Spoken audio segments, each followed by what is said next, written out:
Huh? Listen, anyway, while I got you on the phone, about your little fight this week, I don't know if I'm going to be able to make it, okay? I got other meetings to attend, other clients to please, yada, yada, yada. But hey, don't let that last part scare you. Everything I do is to make that star of yours shine a little bit brighter. All right, listen, Tiffy, I got to get off the phone, all right? Kisses. Ciao.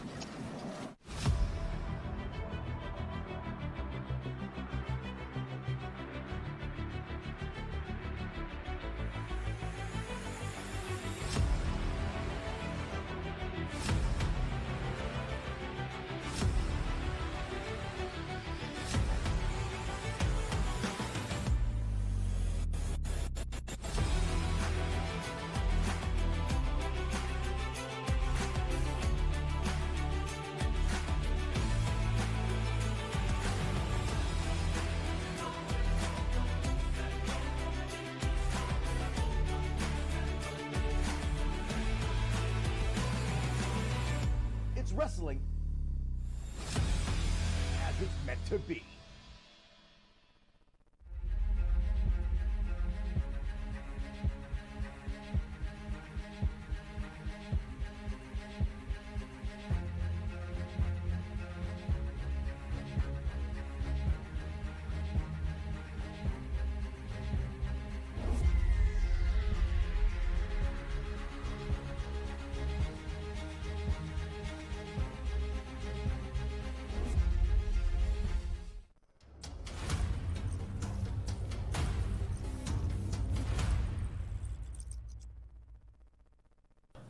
I was born and raised in a little town called McAllister, Oklahoma. I went to a school that was on the outskirts of the town called Kiowa. I remember getting to school on September 11th, 2001 and seeing the planes to the Twin Towers. And after that day, even though I didn't really have any connection with the city of New York, it was just, I felt like I wanted to do something about what had happened. So from 2001 on, I knew I was going to be in the military. 3 months after I graduated, I turned 18, and the day after I turned 18, I left for infantry school. So I graduated infantry school. I got stationed at Fort Hood in South Texas. And 73 days after I got to Fort Hood, I was on an airplane to Baghdad International Airport. It was more than a brotherhood, you know, like I've never felt anything like it before or since. It was the hardest time of my life, but I spent it with the best people on the face of the earth. We came off security, we checked the trucks. We checked all our gear like we did every day the first 3.5 months leading up to that day. I got up in the gunner's hatch, and I was first vehicle, and so we're pulling out of the fob, and we're just pulling out, and there's a vehicle up ahead. Don't think too much of it, there's, like I said, it's been 3.5 months and it's been relatively quiet. I'm rotating around like this to look forward, and then all of a sudden, poof. And next thing I know,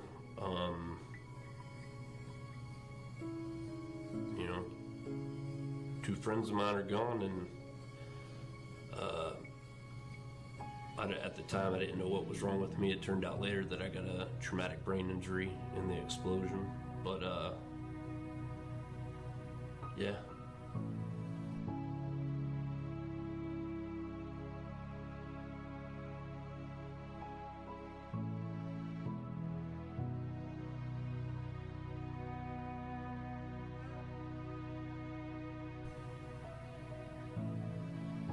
If I could tell them one more thing, I'd tell them I love them.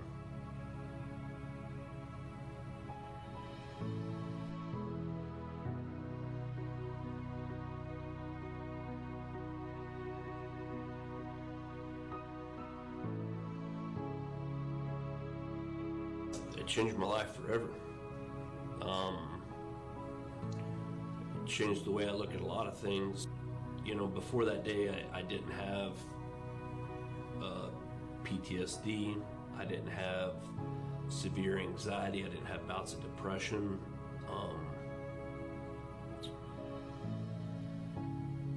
It changed everything. That day changed everything.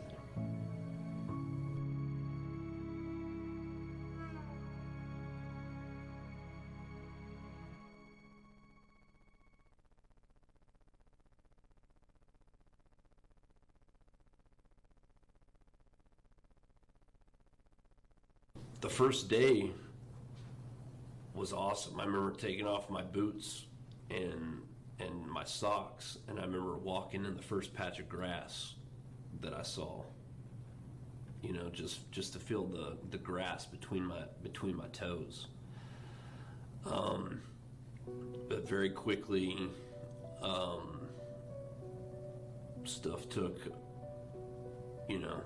started taking a toll on me, and I started drinking a lot, and I was still a great soldier. I was a great soldier, and I loved being a soldier, but I had some major demons. It started off, you know, with alcohol, and being 19 years old and a war vet, you know, you could get away real easily with drinking 7 nights a week. It wasn't uncommon. It's not uncommon for any 18, 19, 20, 21-year-old guy to drink 5, 6, 7 nights a week. So it was very easy to kind of fly under the radar with people in regards to how bad I was abusing alcohol.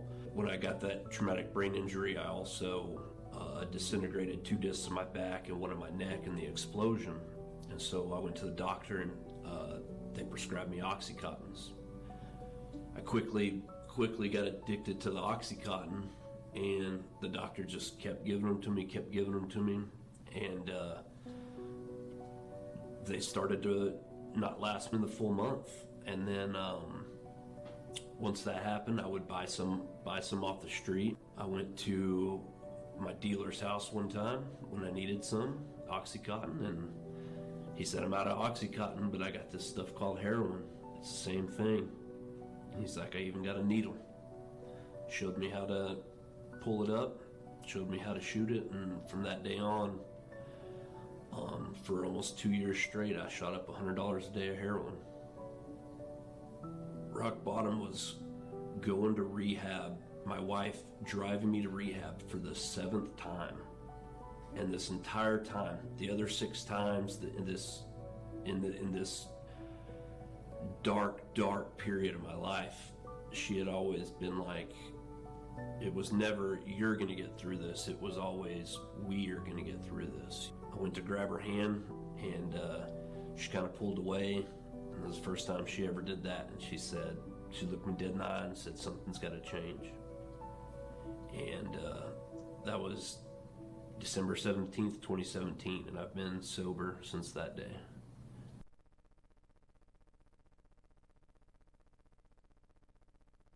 Me and EC3 had a mutual friend. We just randomly had a mutual friend, and he tells me on a Wednesday, "Hey, EC3 is going to be up in Minnesota on Friday."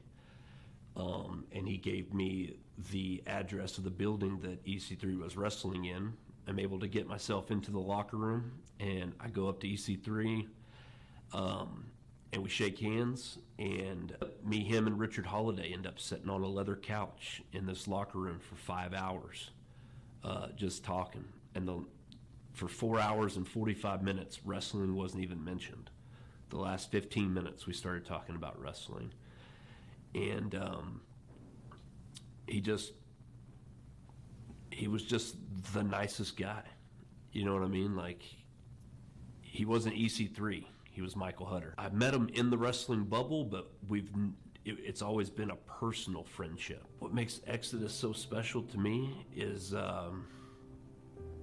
it's a platform. It's the first NWA territory now that William Patrick Corgan owns the NWA. It's the first territory in the new territory system. it's owned by, you know, my friends, you know, in EC3 and Noah and Gary and Roby.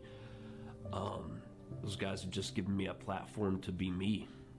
And, I mean, what more could you ask for? I was coming up each month to Cleveland, Ohio from Oklahoma to wrestle at Exodus Pro. And EC3 told me, like, you're getting better, but the only way that I'm really going to be able to truly help you is if I'm with you every day. And so I told him, when you get a school, you know, I'll be here. And you know, he let me know in March of 2024 that he was going to have a school, and it was going to start mid-May of 2024. And I talked to my wife that day and was like, I'm going to have to relocate to Cleveland for the next 6 months. I already knew that it's what I needed to do because that's what EC3 said. But when my wife, who was telling me she's pregnant, but also telling me, you're absolutely not coming home, you're going to stay there and you're going to train for 6 months, that's when I knew for sure that I had made the right decision to train there, to train here. I think the lesson that I take from war that really helps me in the pro wrestling world is dedication keeps you alive, plain and simple. And if you have dedication to this business and you work hard and you continue to learn, you know, you'll make something of yourself. You know, there's always going to be someone there that's willing to help you. In my case, it was my wife. When I was in my addiction and in wrestling, it's been EC3. Am I ever going to be as good as I want to be? That's a huge fear of mine, you know. I have a lot of confidence in myself, and I think that you know, one day soon I'm gonna see, you know, shake hands with Billy Corgan as he gives me a contract. You've come a long way. You got a way to go. There's nothing wrong with that. Because I am proud of you. Each day, every day, and until we meet again, I love you, bro.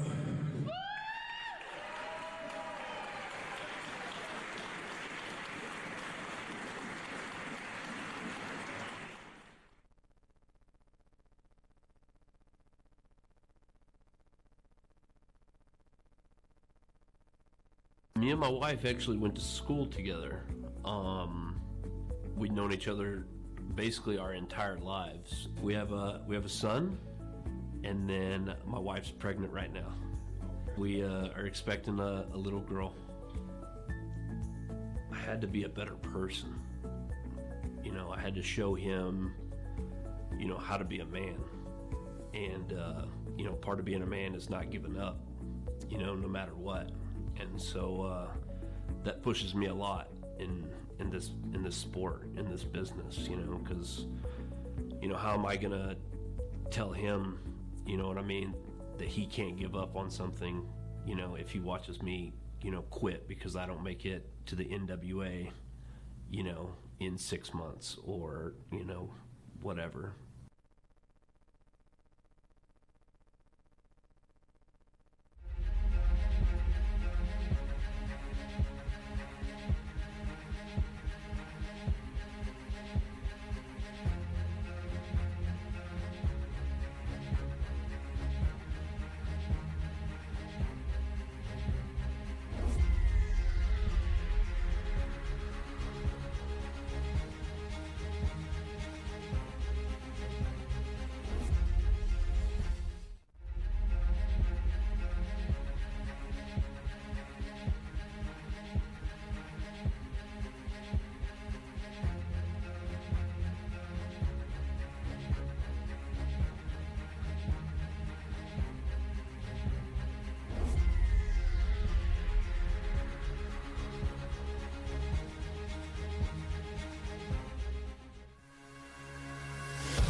NWA Exodus Pro's Usual Suspects.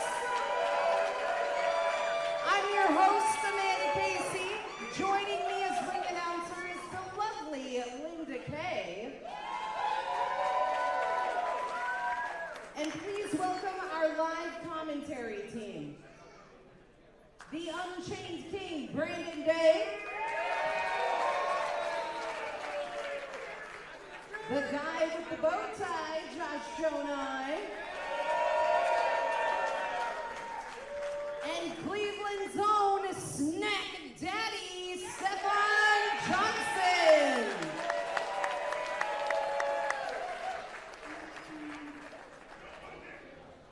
Your opening contest is scheduled for one fall, and it is an open challenge for the NWA Exodus Pro Tag Team Championship.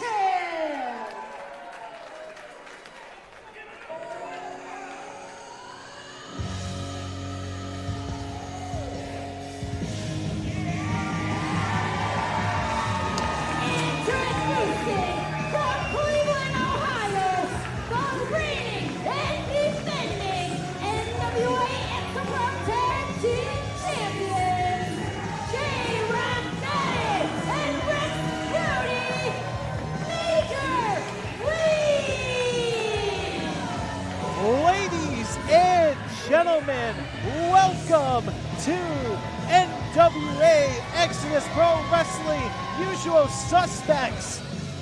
Ladies and gentlemen, that guy with the bow tie is back. Josh Jonai, joined here by the Unchained King, Brandon Day, and as well, Snack Daddy himself, Stefan Johnson, is in the building.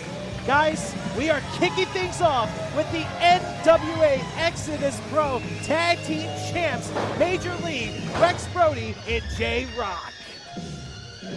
What a night we have. I cannot wait. Who is going to accept the open challenge? This is a prime opportunity for any tag team willing to jump the line and get right to the tag team championship that they won at the last event here. First ever NWA Exodus Tag Team Champions. What an accomplishment. Wow! Here comes Alien. Whoa. Wait a minute! What? Wait a second! TME! Wait a second, look out! What's going on? Well, thanks for coming. So much for alienated youth. TME, there's no love lost between these two. Between these four gentlemen. Let me be clarified. Wait a minute. They're asking for a mic, guys. Now, I don't know what the hell these two thought they were doing, but as far as this Major League Open Challenge goes, we accept. I can't believe it. It looks like Major League has a much bigger problem on their hands right now. A much meatier, aggressive problem on their hands tonight. Well, Stefan, at our last show at Journey 2, it was... Smart move by the tag team champions right there. They knew that the main event was going to have the advantage if they got in the ring and tried to square up with them. It was Major League who walked away victorious, making history. But now, look at this. Here we go. Oh, no, wait a minute. Rex Brody is getting carried on the stage, but there goes... Oh, my goodness. Pandemonium is happening right now. And right in front of us, it looks like something wild is about to happen. Davis is getting taken care of. Those chops are happening. Those chops echoing throughout the arena. Look and out. again, chaos is ensuing right in front of us here, folks. Uh-oh. No. Uh-oh. J-Rock goes down right on the... And our entire table shook like California. My goodness. And we are fine. We don't want any of that smoke, sir. Keep it over there, A rather dude. large man was looking rather aggressively at us. Duke Davis just looking right at us like that. And Josh, you were talking earlier about how we need security up here. I think I agree with you now. Yeah. We got some help out here for J-Rock. Just to point out, J-Rock Daddy is 260 pounds, and he got picked up and thrown down like it was nothing. TME now has Rex Brody in the ring.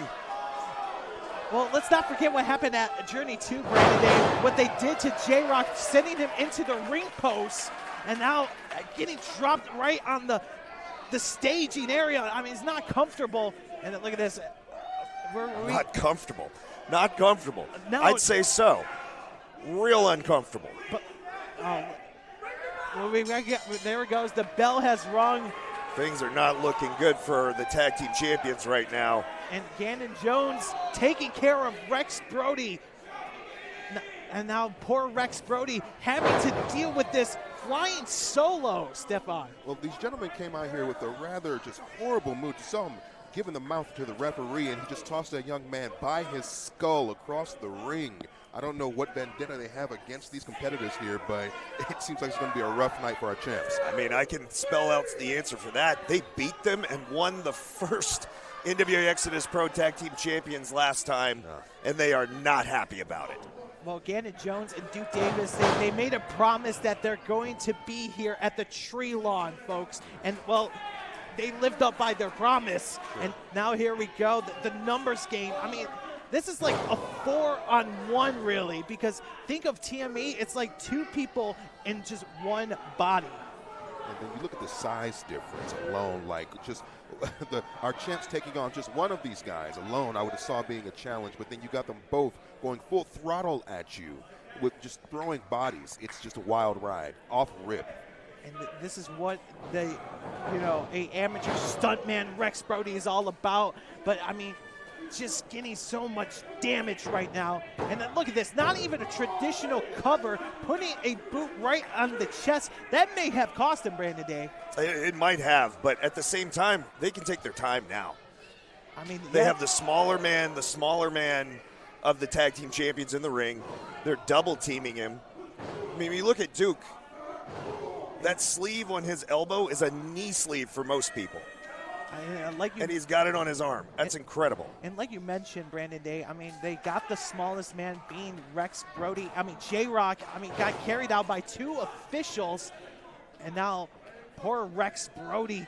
I mean, the titles, those championships are going to be in jeopardy. But look at this, Rex Brody showing a lot of heart right now. I mean, you got to try your best. I mean, you're looking down two giants, and you're in the corner, back into a literal corner. You got to fight for your life at this point. And now it's smart by Rex Brody, but look at Rex Brody. No one to tag to. I mean, he's helpless. I mean, he's realizing that J-Rock is not in that corner, but look at Duke, like a freight train. And the sound of two bodies colliding is just echoing throughout this arena. I've never heard anything quite like that. And we were only like 5 minutes into this show. I mean, TME is just toying with Rex Brody. And look at this, Rex Brody is just reaching out. I mean, it's something that's traditionally, like for a tag team match, just to reach out to your partner. But Rex Brody, like I mentioned, flying it solo. And look at this, what is Duke Davis? Slams down. My goodness. Rex Brody might want to crawl out and live to fight another day at this point. I know he's not going to. I know that's not in him, but that could shorten his career right tonight. And I know Rex has that amateur stuntman background here. It's like, how do you train yourself to take this? J-Rock's coming back. Wait a second. Sorry to cut you off, Stefan. J-Rock is coming back out, ignoring the officials. J-Rock now just, I don't know if he knows where he's at the moment. Yeah, he went to the wrong corner there. He's trying to find his way up under the apron. I don't know if it's actually going to help Rex Brody if he makes the tag. But look at Duke Davis going for the leg drop, but nobody home. But look at J-Rock, the pain and agony, pulling himself into that corner. But Gannon Jones is going up. Wait a minute. Big man's going to fly. Gannon Jones, oh my goodness! A man that size should not be able to flip like that in the air. A man that size should keep his feet on the ground. They had the advantage. Got a little too cocky for their own good. Rex Brody might get the tag here. This is the open door opportunity for Rex Brody. He sees J-Rock. J-Rock's got the hand out. Right to the gut. J-Rock holding that back in, trying to go for a clothesline. And look at this. Gannon Jones is not moving, guys. Oh! Right to the mush. I swear I saw a tooth fly out there. But look at this. The fight of J-Rock Daddy is apparent right here. Her back and all. And the chop. And Duke Davis taking those chops. But, it's like a fire just lit inside of him. What a way we're kicking things off here at Usual Suspects. Thank you for tuning in live here in the Lake Suite. Going for the cover. J-Rock. But no, Gannon Jones making the save. Thank you so much, ladies and gentlemen, for tuning in here live at the official NWA YouTube channel.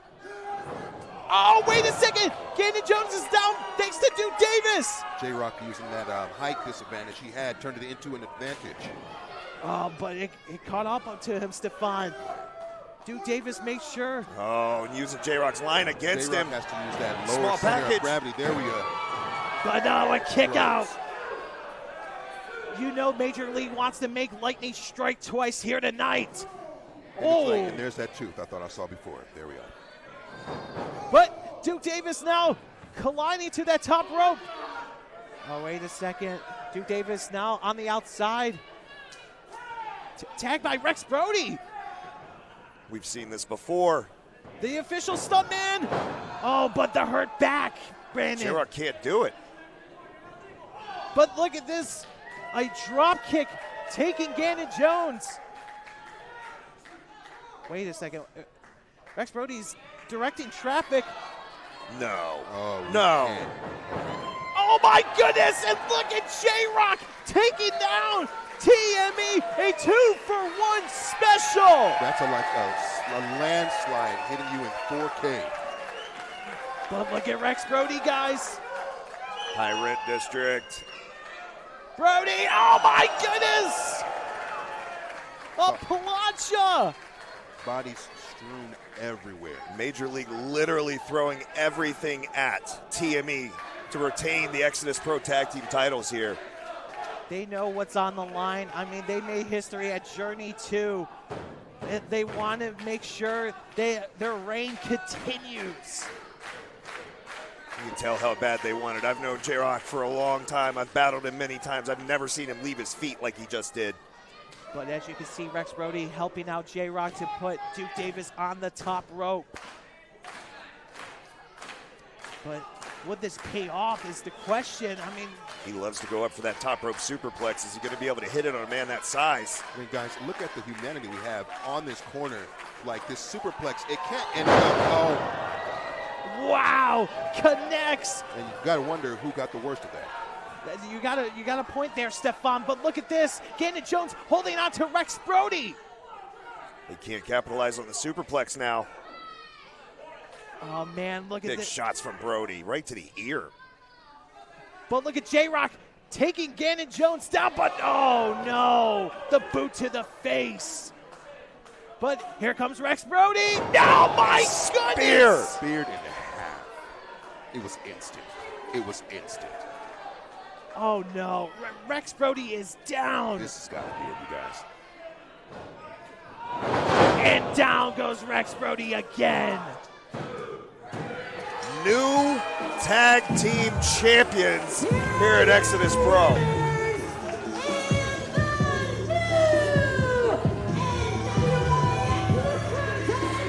Wow.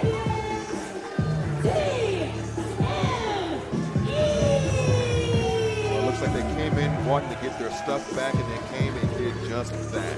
They are in the record books here tonight, being the second team to hold the tag team gold. Look at this. This was unbelievable. Taking down Rex Brody. I mean, the numbers game was just too much for Rex Brody. He tried his dearest, but J-Rock came in, but the reign of Major League is no more. We are now in the new reign, and it is TME, guys. They said themselves this was inevitable, and it certainly was. Who's going to be able to battle two men of this size, this athletic, this destructive? It's going to be a tall task, pun intended, for anybody to take the championships off these two. I I mean, Major League needs some help out here, too. They're in bad shape.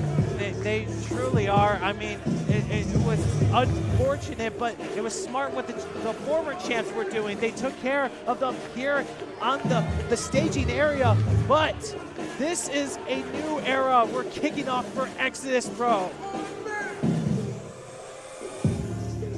Screaming that this is the main event.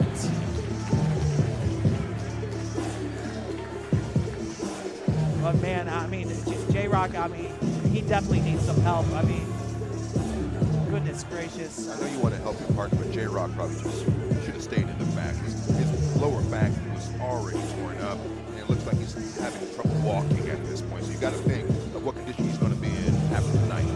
I mean, you're definitely right. But coming up next, ladies and gentlemen, Hayden Backlund is going to take on Trevor Murdoch. It is. I mean, Hayden Backlund, he called his shot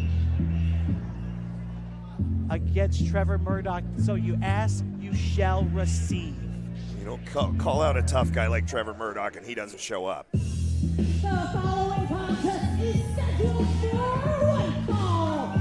Introducing first, from Buffalo, New York, Hayden Backlund.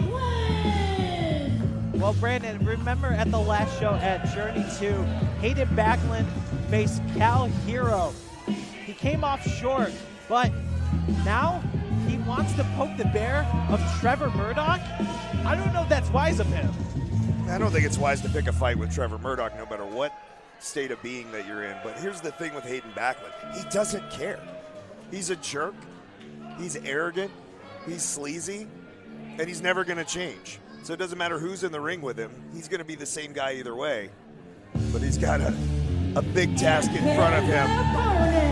From St. Louis, Missouri, who's one half of the NWA Tag Team Champions, Trevor Murdoch.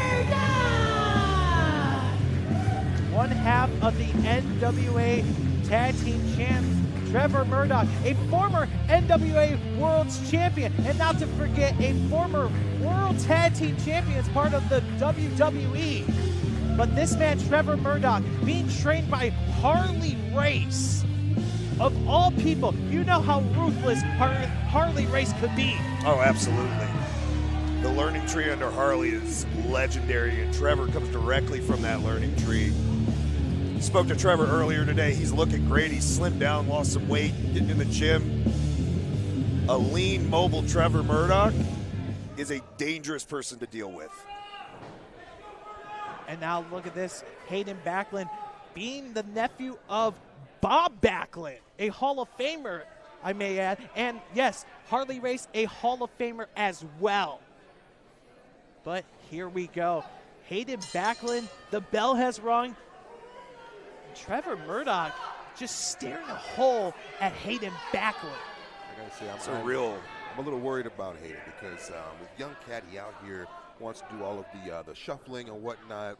Trevor's a brawler.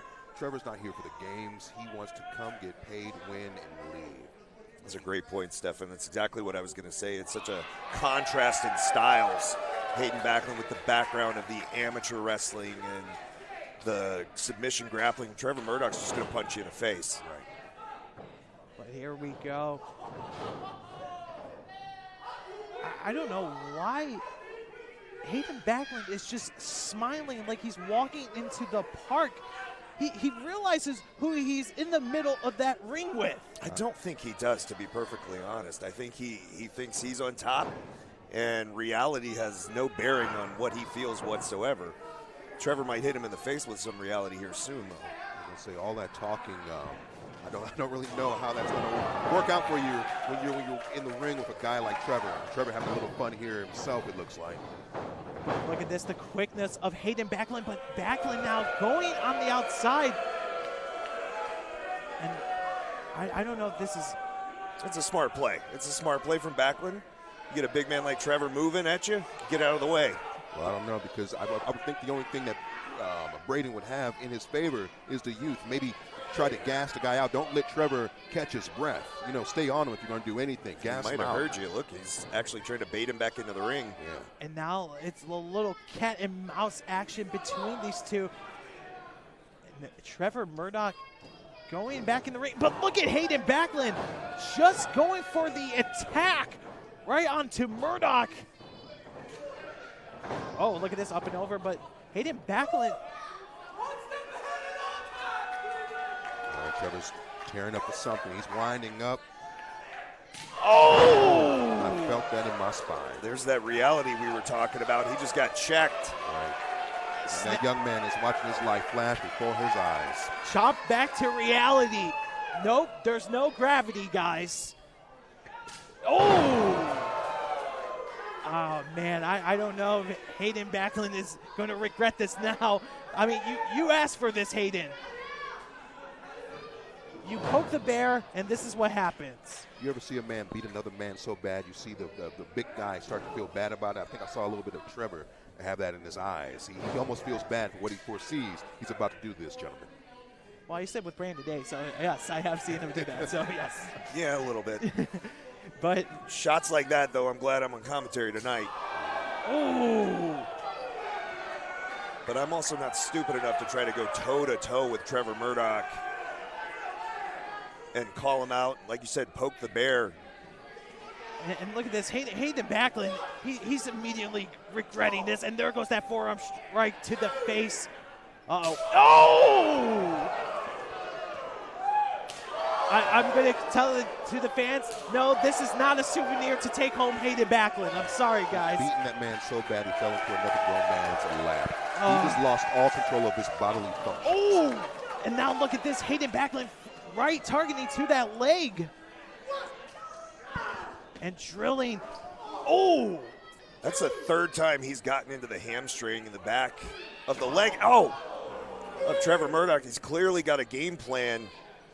And as you can see, that like Murdoch was laying right onto those steps, and now Hayden Backlund had a tag team partner being those steps.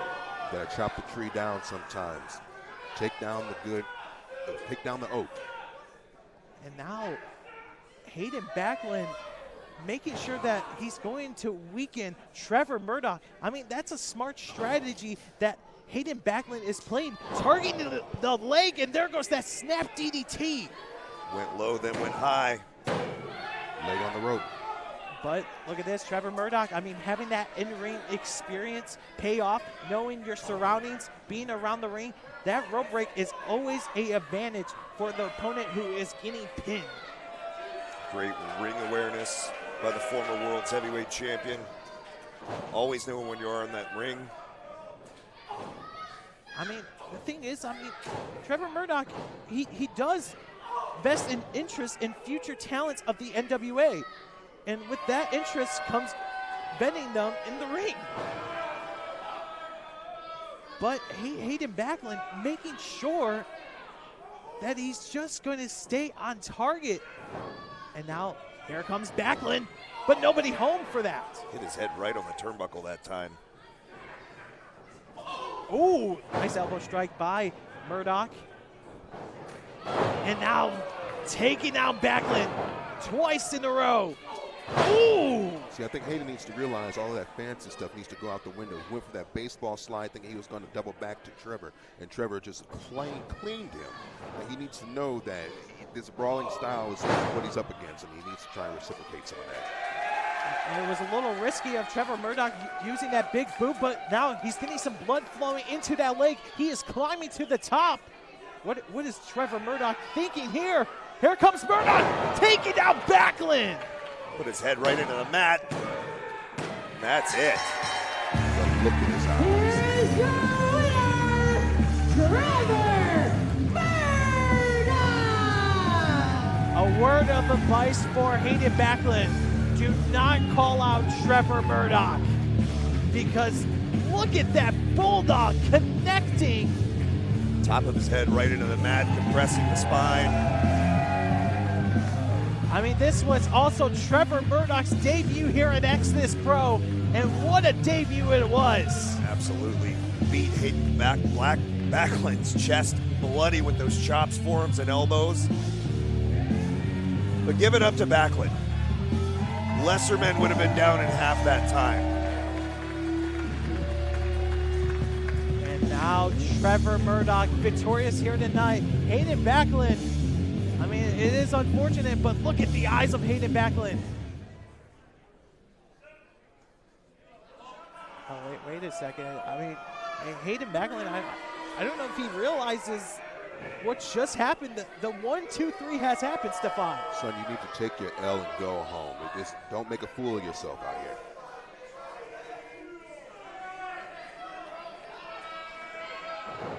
And now Hayden Backlund, I mean, might have got rocked by that leaping bulldog by Trevor Murdoch.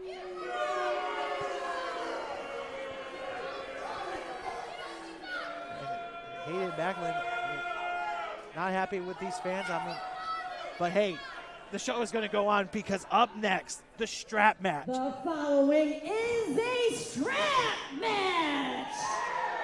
Guys, where the two participants are tethered together with a 100% American-made strap. Victory is by pinfall or submission. guys, this is going to be brutal. This is Ashton Day versus Sebastian 3.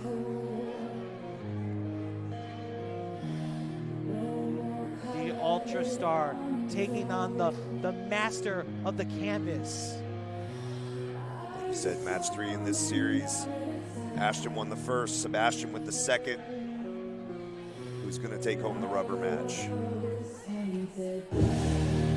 Introducing first, from parts unknown, the master of the canvas, Sebastian! Like you mentioned, Brandon Day, it was just a normal match between the first encounter. But in Ashton Day's starry night, it was Sebastian walking away victorious. Now, these two are going to be locked into a strap, locked in both of those wrists. And let me tell you, folks, this is the 34th ever strap match in the history of the squared circle. This legendary showdown format dates back in 1981. And his opponent, from Cleveland, Ohio, the Ultra Star, Ashton Day. The first strap match was Nature Boy Ric Flair facing Ole Anderson. Now, we're at 2024 with the Ultra Star Ashton Day and the master of the canvas, Sebastian. Ashton Day shared this with me earlier tonight, expressing a deep confidence and dedication to this craft. Since taking control of his narrative at the first preface, he's found a renewed passion of this improvement. He studied the best, challenged his limits, and faces his fears with determination. Each match pushes him further, and he believes here tonight will be the greatest test yet. He's been fully focused, training, and refining himself every single day. If Sebastian hopes to match him, he'll need to bring that same level of commitment. If there's one thing that Sebastian has, it's commitment. One might call him a tortured artist, but I think he's a sociopath. I'm not going to say that, so I mean, that's okay. Yes. That's what I'm here for, Josh. Yeah, I'm here to say the tough things. I appreciate that. But this is match 3. I gotta say, I've never seen a strap match in person before, but it's such an ominous environment to be in, to see these two men tethered together. And you know neither one has anything positive on their mind. Crowd really behind the Ultra Star here. You can see the size difference, though. This is definitely a match that's going to favor Sebastian physically. And now look at this. We are having some tug-of-war action.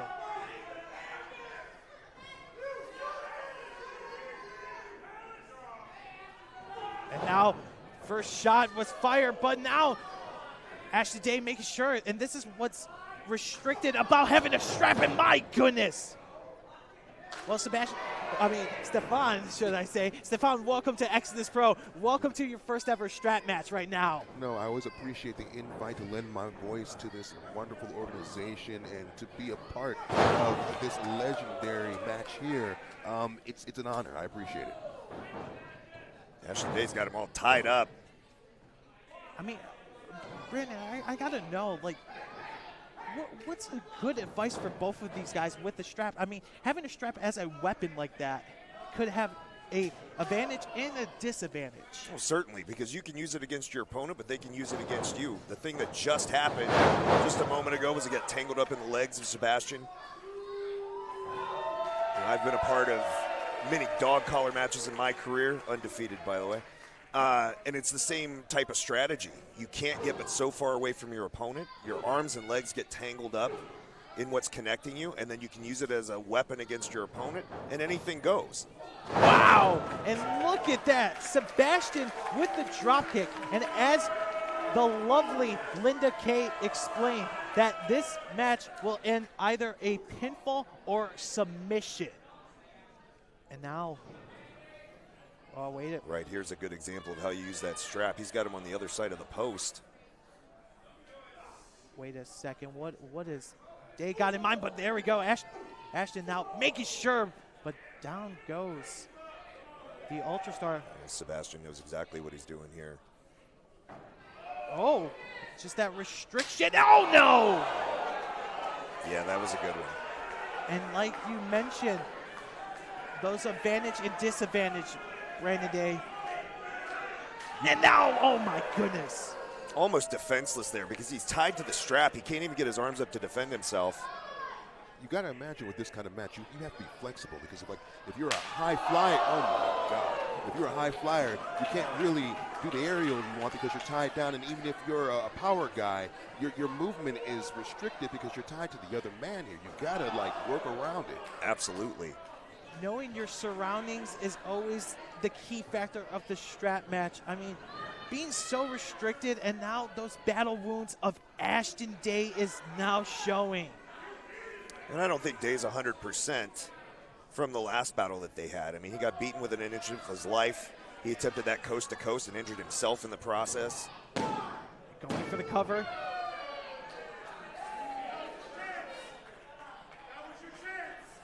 I mean, look at Sebastian just telling Day that this was his chance. And now the master, toying with him right now. The master of canvas is just enjoying it, just brushing him off with that shoulder tackle, that shoulder-to-shoulder content. Oh, and again. So simple, so effective.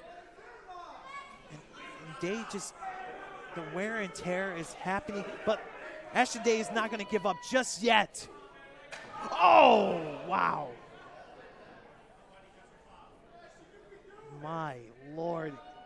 Like you were saying before, having a weapon built into the match is an advantage and a disadvantage. And I think our brother here is feeling the disadvantage of it all right now. And Sebastian didn't he like took a big shot to the nose is what just happened. My God. I mean, Sebastian was just painting the face of Ashton Day, and Ashton kind of ruined that air quote painting. And Sebastian, I mean, that's one thing you don't do is disrupt the man with his painting. I found that out. Never disturb an artist at work. But now look at this catapulting him off. Nowhere to go. Just like you were saying, Stefan, he tried to go up top, tried to create space. Yeah. And Sebastian took it all away because of the strap. Gotta stay flexible. Gotta change the game plan here. You can't stick to your old go-tos here. You gotta find something different. And he's picking him apart right now, going on both arms. He's attacked that left arm several times already. And now, Sebastian, look out again! And look at the back of Ashton Day. Looking like pastrami right now. And now, choking out Ashton Day with that strap. And Ashton is not giving up, Brandon. No, he's not a quitter. He's not going to give up. But he might not have a choice. He gets rendered unconscious. This thing's going to be over real quick. On the other hand, Sebastian's got to stay focused. Like I said, has those sociopathic tendencies. And now look at this, over to the top rope. And wait a minute. Ashton is just trying to pull. What do you think you're going to do here? Do you really think you're going to pull that huge meat of a man over the top rope? It doesn't hurt to try, but look at this. We got more tug-of-war action. I beg to differ, Josh. It could very well hurt to try, and it likely is going to hurt. Ashton Day's not giving up. Oh, no, Ashton Day is, and now there goes that clubbing blow. And now Ashton Day's just trying to catch his breath, but look at this. Sebastian wrapping the strap around the neck. Oh, God. Very precarious. Oh, my. No. Now our official, I mean, he can't do anything. This is technically a submission maneuver right now. Can't break the hold. There's no rope breaks. That was very uncomfortable to watch. I will be honest with that. And then that's just part of having a strap match. I mean, you're locked into your opponent. Till that bell rings, you don't have to be locked in anymore, because that's the end. But, oh man, Ashton Day, I mean, he doesn't even know where he's at the moment. Oh, there we go, Ashton Day trying his best. Uh-oh. Oh my! See, if I was Ashton, I would try and return the favor. You got to take some of the breath out the big man. You got to gas him up. You got to try to even the playing field somehow. I think Ashton landed right on his head, Stefan. Oh. He's in trouble right now. He's in a lot of trouble. And now Sebastian just taking his time with him. Oh. Back to the shoulder again. He's definitely got an idea here of how he wants to take out Ashton Day by working on that left arm. Very methodical. He's got it down. He knows what he wants to do. Slow and steady, I guess, wins the race, as they like to say. And now, oh wow, that headbutt. He's seeing stars right here, folks. This is going to be wrapped up pretty soon, I believe. And now Sebastian is going for the cover because he realizes what he's got. He's going to destroy that man, Ashton Day, here tonight. But look at Ashton Day going for those shoulder tackles. You're just pissing him off.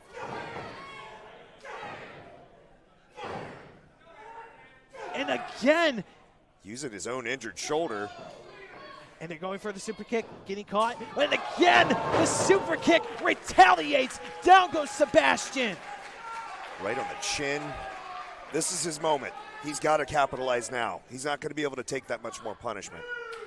But with all that wear and tear, I mean, he can't capitalize going for the cover, but he sure heck can catch his breath. Look at that. Those shoulder tackles were brutal. And Sebastian is smiling.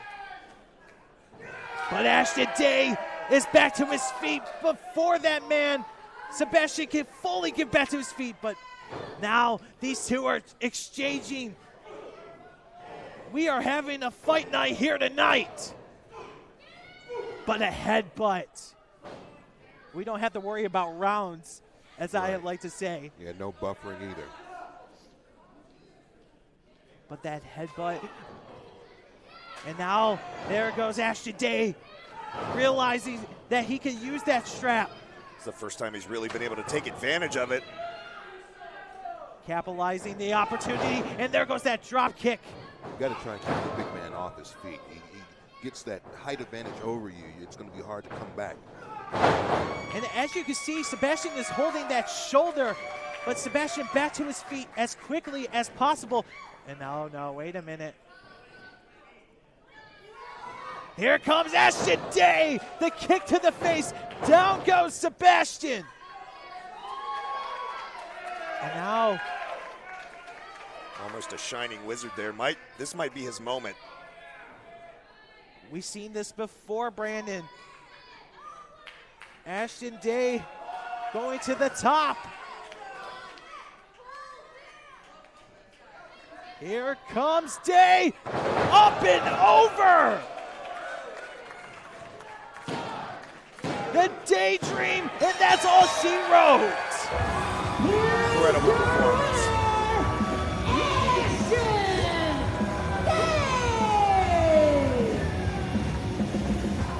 The war is over for the Ultra Star. Stephon, this was your first strap match.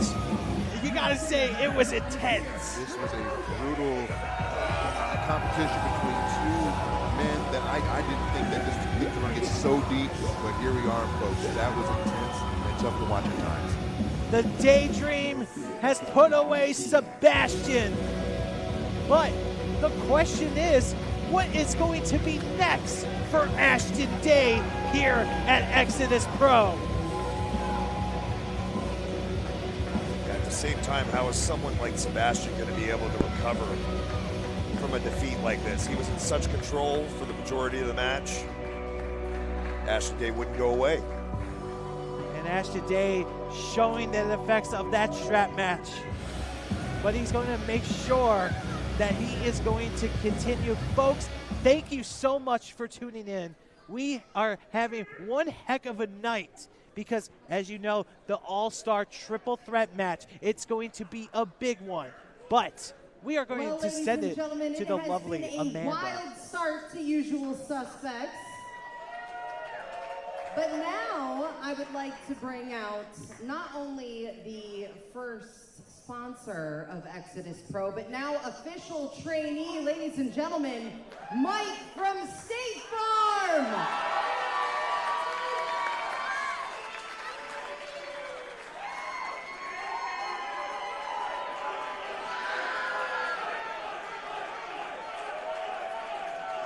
Mike, you look great. Tell us, how are you feeling? Thanks, man. I appreciate that. I gotta tell you, your favorite agent, Mike from State Farm, is feeling great. My insurance business is thriving. As I said last time I quit drinking, I'm now 2 months sober. I've even put myself back out on the market. I'm on something called Hinge. You should check it out. I got 2 super likes. Not bad, not bad. I got a new puppy. She's adorable. Her name is Jake. Huh. It's a little on the nose. Hey, anyways, my dog is adorable. More importantly, I've been able to work on my training to become a professional wrestler. Under the tutelage of course, EC3, the head coach, Mr. Rex Brody, and even Office Gary, I am getting closer day by day. That is great. Mike, how do you think you're coming along in your training? Adequate. But I will say this, now that training is getting close to being over, it's time to get to business. And that business is this. On January 18th, NWA Exodus Pro presents Mike from State Farm's in-ring debut. No way! Well, you heard it here first, you guys. January 18th, Mike from State Farm will have his very first match. Now, the question we're all thinking, Mike, you have anybody in mind for an opponent? Come on. Brandon Beretta, I mean, come on now. The following contest is scheduled for one fall. Now entering the ring, strictly business, Brandon Beretta. I mean, just interrupting Mike with a groundbreaking announcement. Yeah, groundbreaking for Mike, but not for the world of professional wrestling. What's groundbreaking tonight is that man right there, Brandon Beretta. From the nearest truck stop, Highway, Miles Jacobs! Well, look who is back here at Exodus Pro. Ladies and gentlemen, it is Highway Miles Jacob. Highway Miles Jacobs is back here, and he's stepping up to the plate against Strictly Business Brandon Beretta. And he is honking all around at the tree line. And look at you, Stefan, you're honking as well. I mean, you're excited. I love to have fun, and I love these guys who love to have fun with me. Well, one guy that doesn't have fun is Brandon Beretta, and that's okay because he's strictly business. And now he's going right behind Miles Jacobs. We've seen him use this move to great effect in his previous matches here at Exodus Pro. The man's thrown one punch in his entire career here, and it led immediately to the victory. And nice shoulder tackle by Miles Jacobs. And again, he is feeling it here tonight. Oh, going from behind. Beretta now takes him down. And as you can see, Brandon Beretta, like you mentioned, a man who is strictly business for a reason. Yeah, look at his face right now. All he's in that ring for is victory. It's the only thing that matters to him. It's something I can really appreciate. I've been following this guy's career for the last couple of years, and he's grown by leaps and bounds over the last 6 months especially. And Miles Jacobs has nowhere to go. I mean, now just working around the torso area. It's not flashy, it's not exciting, but it's effective. And that's all that really matters. And now Miles is trying to get his engine started. No more being that truck stop anymore. It's like snapping off that seatbelt. And getting caught up into the, and those suspenders. And there goes that one shot. But Miles Jacobs is standing tall still, guys. I think Miles is done playing games right here. You got to understand, he likes to have fun, but that's a man who will hit you as hard as the trucks he drives. Missing with that chop. And now Miles Jacobs laying down those fists to the face. And now the bionic elbow. In a tribute to our Dusty Rhodes. If you will. Here we are. And now Miles Jacobs. This is the most trouble we've seen Brandon Beretta in since he's been here at Exodus Pro. Usually it's a one and done, Brandon, but Miles is bringing it by catching that boot. What a smooth move. And now look at the Miles Jacobs. But it didn't capitalize all of it. I mean, that knee strike. But we've seen this before. Oh, how's he going to get him up? Can he get him up? Oh, he can get him up. Oh, my.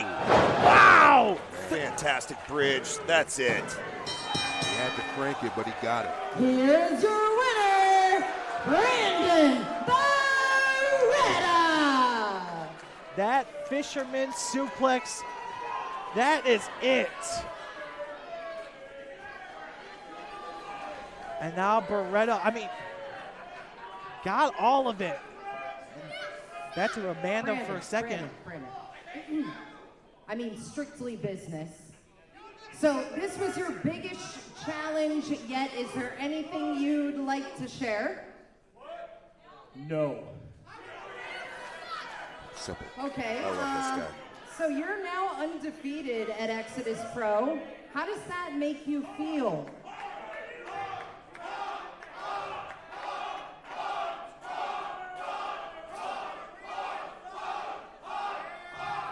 Good. Right, well, anyway. Is there anything else you'd like to say? Oh, my. No. Am I seeing this? Mike from State Farm. I'll tell you, it's not only policies this man's looking to serve up to you. I challenged you! Ladies and gentlemen, Mike from State Farm. Fine. Oh, a simple fine. Mike from State Farm taking on Strictly B. Brendan Beretta. I can't believe it. But Mike from State Farm might have the shortest career in the history of pro wrestling after making that The bad following decision. contest is scheduled for one fall and is an Aaron Stevens presents to the victor goes the spoils 6-man tag team match where the winners will respectively receive an NWA Midwest Championship match and an Exodus Pro Tag Team Championship match at their leisure. And now, please welcome the NWA Director of Territorial Development, Aaron Stevens! Love this guy. wait a second. We haven't seen Aaron Stevens in quite some time here at Exodus Pro. A new position for this man. The last time he was here, he got kicked in the face by Lord Crew. I already feel smarter. I already feel more enlightened just having him in my presence. Hang on. Clear press, shut up. I haven't been here in about 6 months, and it has been the best 6 months in recent history, let me tell you.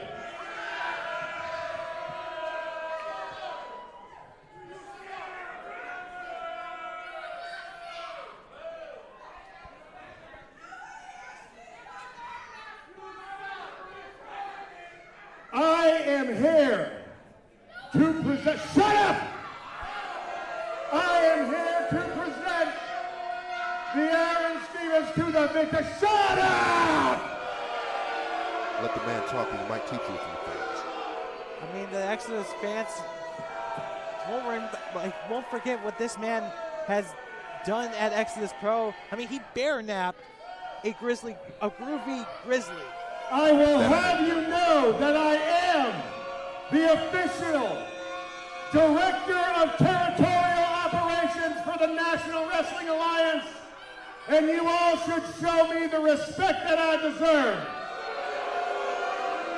I mean, I will. I mean, I'm not going to argue with this man, Aaron You Stevens. halfwits will never appreciate me. You never have, and I accept it. But tonight, I once again give of my natural, talented, handsome, charming, and brilliant self to all of you unwashed, disgusting, filthy, vile, and wretched masses. Tonight, the Aaron Stevens, let's see who can do it tournament. Because right here in this briefcase, I have a contract for the Exodus Pro Wrestling Tag Team titles and for the NWA Midwestern Championship. To the victor, go the spoils. Let's bring them on out and see what they got. A lot on the line here for the winners. Introducing first. Oh, I got some in my mouth. I got some of that in my mouth. My God. Sorry, Stefan. Well, Aaron Stevens has a liking for the slime balls as sort of like an illegitimate, like a black sheep nephew, if you will. Why is it spicy? I'm sorry, Stefan.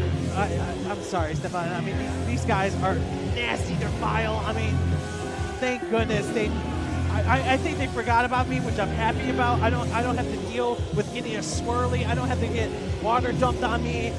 Heck, I don't even have to worry about getting trash on me. I mean, these guys, goodness, God, come on. We don't want these ropes to be all disgusting.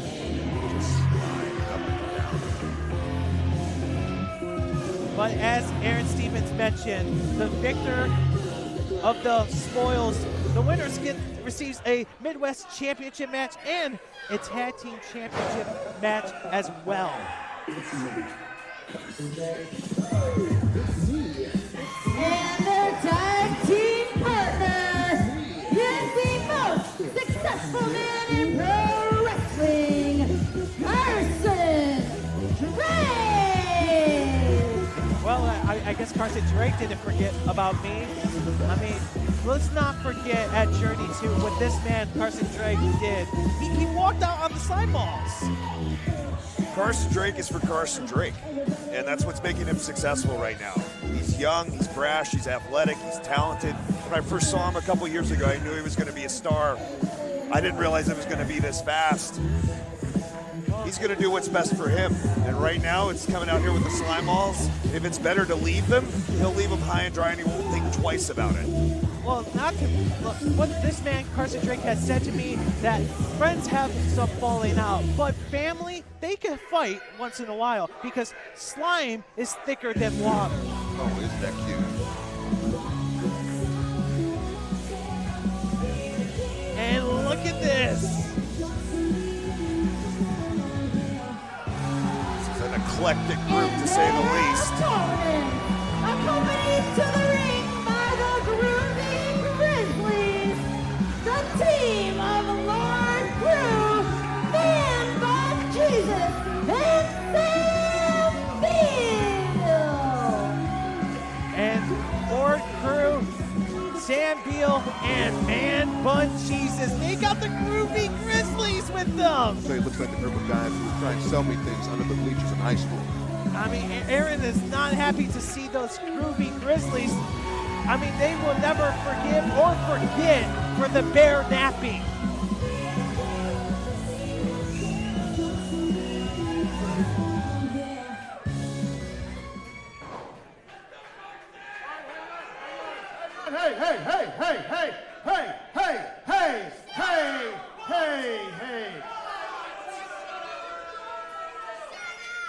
Hang on, don't tell me to shut up. I am an official of the NWA.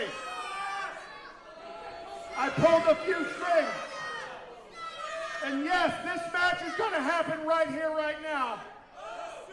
But those two sickos in the fursuits, they are barred from ringside. I have a restraining order, signed, sealed, and delivered by the treasurer of the National Wrestling Alliance. Go back to where you came from. No one wants to see you. They want to see me. Restraining order? I will have you both fired. Something to say about Go. that. Come on now. And now Carson Drake, the slime boss, restraining order. You got to be kidding me. But now the bell has rung. And now slime boss and Carson Drake just all colliding to one together, but Carson Drake is alone.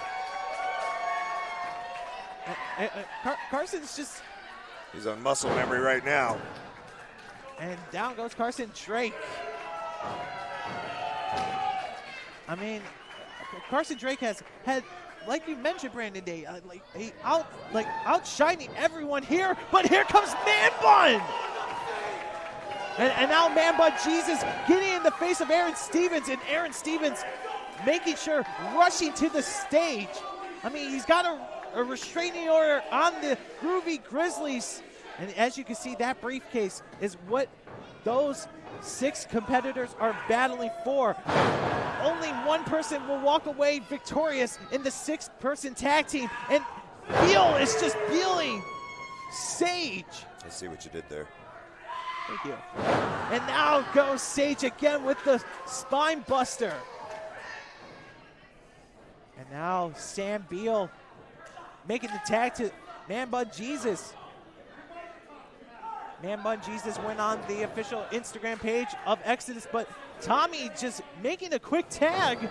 And Tommy now with the head scissors. But Man Bun Jesus, what he said that, you know, him and Sam could go after the tag team champs, and that man, Lord Crew, could go after the Midwest Championship. You're not going to find a much more talented group of 6 professional wrestlers in the world than you are in these guys right here, especially young up-and-coming talent like the Slime Ballz and Carson Drake. And now, I mean, the one thing is that Crew, Beal, and Man Bun have to worry about is Aaron Stevens. I mean, Aaron Stevens does stick his nose where it doesn't belong. Well, you can't really blame Aaron Stevens. He's a man of the world, a Renaissance man, a guy so refined, he deserves to be a part of anything he wants. And that's just my opinion, Josh. I mean, you got a point, Stefan. I'm not going to argue with that, but it's just always something, a vendetta that man Aaron Stevens holds, a grudge, if you will. But Man Bun Jesus making sure that Carson Drake doesn't escape this time. They're going to do everything they can to keep him in the ring. Looks like they're trying to isolate and triple team him now, but he's gotten away again. And there's a man who wants to get his hands on Carson Drake. Yeah, Lord Crew's the kind that's just going to walk straight at you. And now Tommy is now been tagged in, but down goes Tommy. Big pump kick to the face. And now going for a quick tag. Here comes Sam Beal. And a nice scoop slam by that man, Man Bun Jesus. Smart by Crew, Bun, and Beal. And now there goes Man Bun with the splash and a big senton from Sam Beal. But a cover and a kick out by Tommy. I mean, this is one thing about having a 6-person tag team. I mean, just cutting that ring in half is always smart, but come on now. Carson Drake pulling the hair, but you never take your eyes off your opponent. And it's funny to see because Carson and the Slime Ballz, they have such a different aesthetic between the 3 of them, but just the energy's the same because you can tell that Carson is a bit of a slime ball himself, right? I agree. I mean, finally someone sees it. I mean, Brandon, I tried to tell you that, but you keep disagreeing with me. Hey, I don't necessarily disagree. I just said I don't dislike it like you do. I like anybody that's effective at what they do. But now oh God. Ugh. And now Sage in the ring, but Sage is just posing too much. I mean, just wearing that energy. But they've got him, Man Bun Jesus, right where they want him. Triple teamed in the corner where he can't get out. They've got the ring cut off. And now we just got a stampede happening. And Carson is sitting there smiling. I'll tell you, I don't know much about the young man, but most punchable face I've seen all night, honestly. I mean, again, you're not wrong. Just look Stefan. at him. You're not wrong. Just want to ball your fist up and go to town. But there goes catapulting Sage into Man Bun. But here comes Tommy. My goodness, like a bowling ball. They need to try and get the pin right here. They've got him in trouble. Taking too much time. But like you mentioned, Brandon, I mean, taking too much time. Tommy was hoping that it was going to be a 3, and now Sage back in the ring. Showing some of the inexperience of the Slime Ballz. Still young, professional wrestling. And we got some wishbone action now. Oh! That was interesting. Right in front of the referee. Probably won't have didn't seem to know what to make of it. Correct. I mean, the match continues. Hey. Much to the chagrin of Man Bun Jesus, he's going to be singing a much higher tune. But Man Bun is wishing to get to a person who is 100%. And look at this, more Crew. I mean, look at this, Beal and Crew. They really want to get their hands on. Oh, come on now. Again, there will not be a small Man Bun Jesus walking around next year, I assume. Because I don't think the equipment will be working after this. Carson sizing him up. And what is that move? Carson claims that he could dance better than anybody here at Exo Pro, but Man Bun with the kick out. That was dancing. I thought he was having a stroke. God. Regardless, he ended it with a perfect fist drop. And now Tommy making sure that Man Bun does not make it to either Sam Beal or Lord Crew. Smart strategy. Headbanging. Sucking the life out of him. Headbanging while having your opponent in a headlock has to be a first. And now everyone here in the tree line making sure that Man Bun Jesus could get out of this and make it to someone who's 100%. But look at this, Sage taking out Sam Beal. And he wasn't even tagged. But there goes Sage. And down goes Tommy. This is the opportunity. The light at the end of the tunnel. Lord Cruz fired up. He's the freshest man in this match.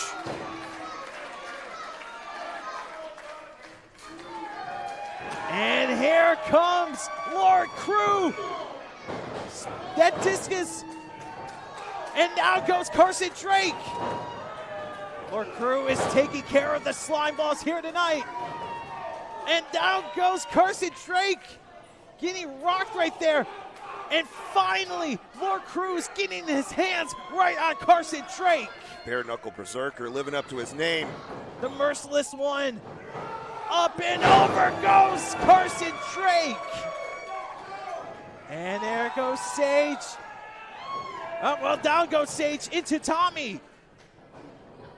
And there goes that devastating kick. Uh-oh. But look at this. Carson Drake trying to disrupt Lord Crew. Giving that power bomb right on top of Tommy. And you can see the intensity in the eyes. And there goes that kick. A lot of us living vicariously through Lord Crew, because I think a lot of us here want to see Carson get what he's getting right now. That spinning, oh, wait a minute, guys. There's that ankle, there's that ankle. That's not looking good. That's not looking good. Oh, what the hell? Aaron Stevens.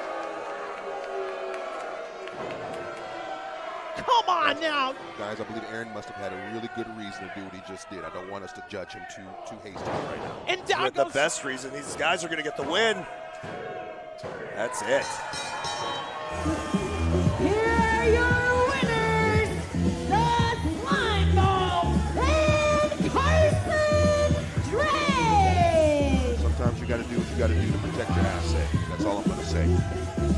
Aaron Stevens just blindsiding Lord Crew in the back of the head with that briefcase. And look at this. I mean, the official didn't see it, but Carson Drake and the Slime Balls are victorious. And as promised, to the victors go the spoils. Let's have a hand, everybody. Hit that music. Hit it.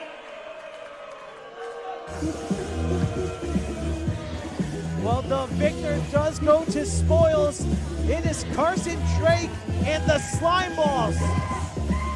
I'm so conflicted. Aaron's my guy, but Carson not so much. So I don't know how I feel about this, gentlemen. But let's not forget to mention, Stefan, we got new tag team champs, and it's TME. I hope that the Slime Balls realize who they're going up against. Yeah, I don't think they thought that far. They don't seem like the gentlemen who think long term. But I'm not going to forget about the Purple Rain himself, PB Smooth. Pretty Boy Smooth. I mean, he's got a huge challenger. He had one at Journey 2, but he's going to take on Leo Fox. Well, PB Smooth has faced nothing but tough challengers since he's become the Midwest champion.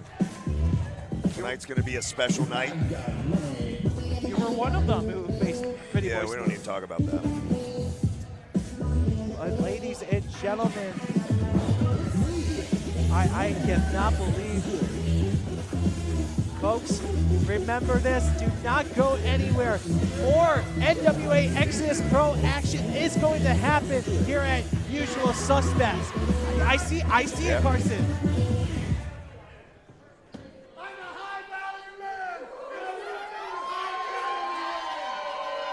It's like if Richie Rich got together with the Goonies.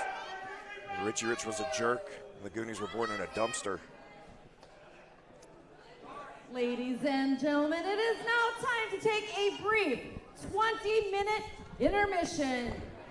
Usual Suspects will return in about 20 minutes. Thank you, everyone. Thank you, everyone.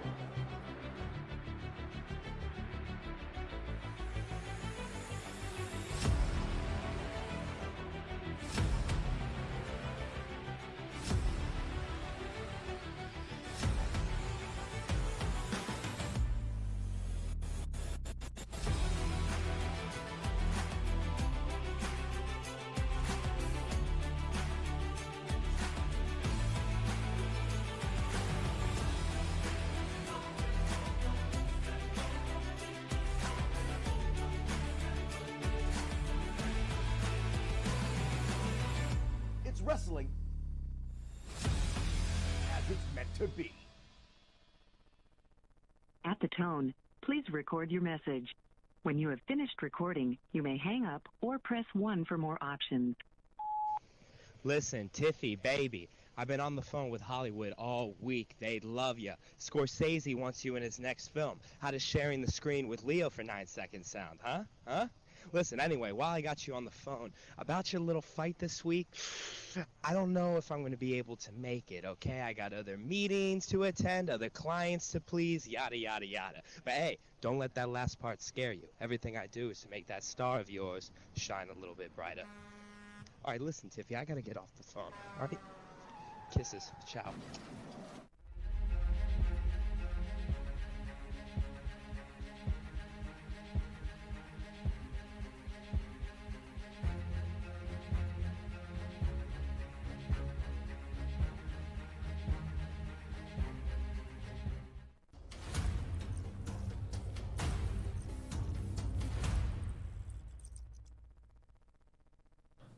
I was born and raised in a little town called McAlester, Oklahoma.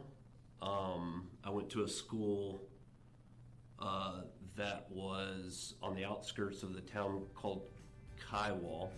I remember getting to school on September 11th, 2001 and seeing the planes hit the Twin Towers. And after that day, even though I didn't really have any connection with the city of New York, it was just, I felt like I wanted to do something about what had happened. So from 2001 on, I knew I was going to be in the military. 3 months after I graduated, I turned 18, and the day after I turned 18, I left for infantry school.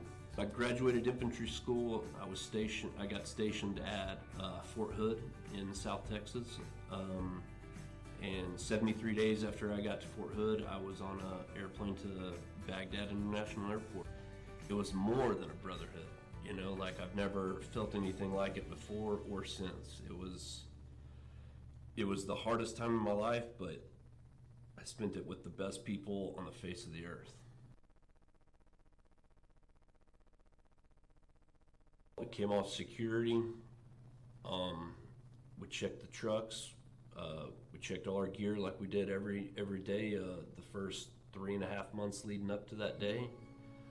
I got up in the gunner's hatch, and I was first vehicle, and so we're pulling out of the fob, and we're, you know, just pulling out, and there's a vehicle up ahead.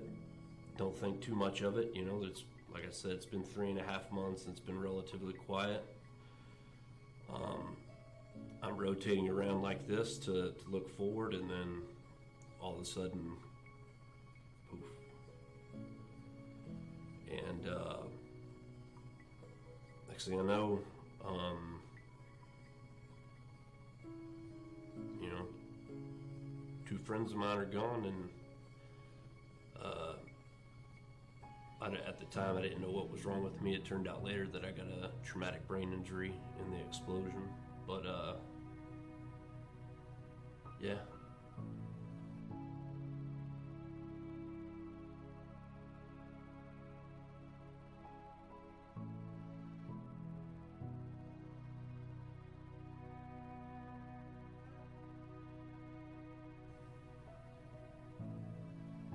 If I could tell them one more thing, I'd tell them I love them.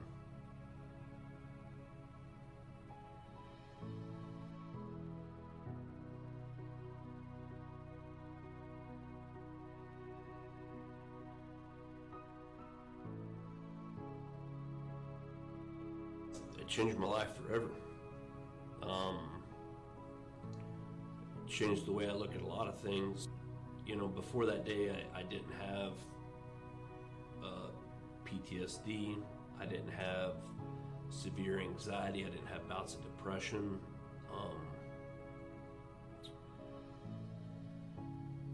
It changed everything. That day changed everything.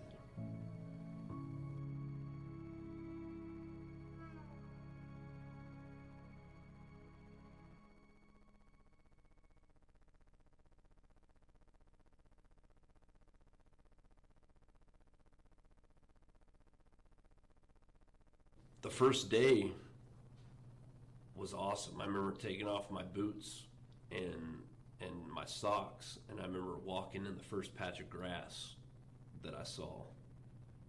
You know, just to feel the grass between my toes.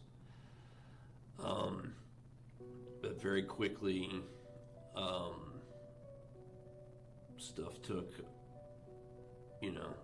started taking a toll on me, and I started drinking a lot, and I was still a great soldier. I was a great soldier, and I loved being a soldier, but I had some major demons. It started off, you know, with alcohol, and being 19 years old and a war vet, you know, you could get away real easily with drinking 7 nights a week. It wasn't uncommon. It's not uncommon for any 18, 19, 20, 21-year-old guy to drink 5, 6, 7 nights a week. So it was very easy to kind of fly under the radar with people in regards to how bad I was abusing alcohol.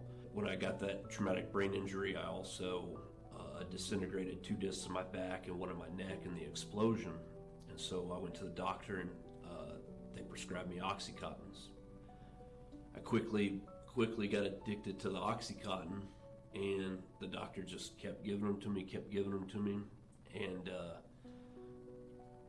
they started to not last me the full month. And then once that happened, I would buy some off the street. I went to my dealer's house one time when I needed some Oxycontin, and he said, "I'm out of Oxycontin, but I got this stuff called heroin. It's the same thing." He's like, "I even got a needle."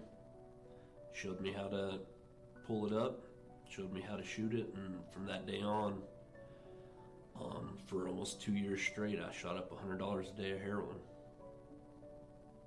Rock bottom was going to rehab, my wife driving me to rehab for the 7th time.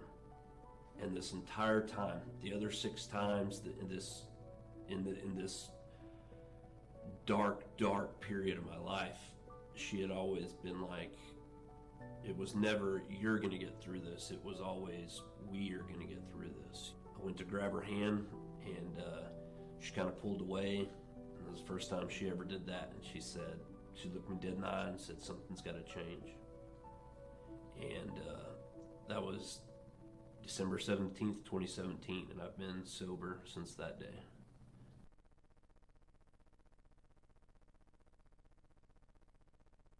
Me and EC3 had a mutual friend. We just randomly had a mutual friend, and he tells me on a Wednesday, "Hey, EC3 is going to be up in Minnesota on Friday," and he gave me the address of the building that EC3 was wrestling in. I'm able to get myself into the locker room, and I go up to EC3, and we shake hands, and me, him, and Richard Holliday end up sitting on a leather couch in this locker room for 5 hours, just talking. And for 4 hours and 45 minutes, wrestling wasn't even mentioned.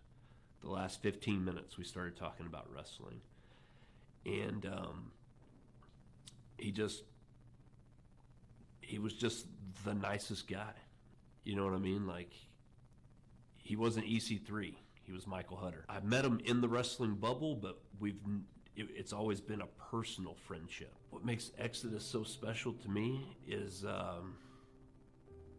it's a platform. It's the first NWA territory now that William Patrick Corgan owns the NWA. It's the first territory in the new territory system. It's owned by, you know, my friends, you know, in EC3 and Noah and Gary and Roby. Those guys have just given me a platform to be me. And I mean, what more could you ask for? I was coming up each month to Cleveland, Ohio from Oklahoma to wrestle at Exodus Pro, and EC3 told me, like, you're getting better, but the only way that I'm really going to be able to truly help you is if I'm with you every day. And so I told him, when you get a school, you know, I'll be here. And, you know, he let me know in March of 2024 that he was going to have a school, and it was going to start mid-May of 2024. And I talked to my wife that day and was like, I'm going to have to relocate to Cleveland for the next 6 months. I already knew that it's what I needed to do because that's what EC3 said, but when my wife, who was telling me she's pregnant, but also telling me, you're absolutely not coming home, you're going to stay there and you're going to train for 6 months, that's when I knew for sure that I had made the right decision to train there, to train here. I think the lesson that I take from war that really helps me in the pro wrestling world is dedication keeps you alive, plain and simple. And if you have dedication to this business and you work hard and you continue to learn, you know, you'll make something of yourself. You know, there's always going to be someone there that's willing to help you. In my case, it was my wife. When I was in my addiction, and in wrestling, it's been EC3. Am I ever going to be as good as I want to be? That's a huge fear of mine, you know. I have a lot of confidence in myself, and I think that you know, one day soon I'm gonna see, you know, shake hands with Billy Corgan as he gives me a contract. You've come a long way. You got a way to go. There's nothing wrong with that. 'Cause I am proud of you. Each day, every day, until we meet again. I love you, bro.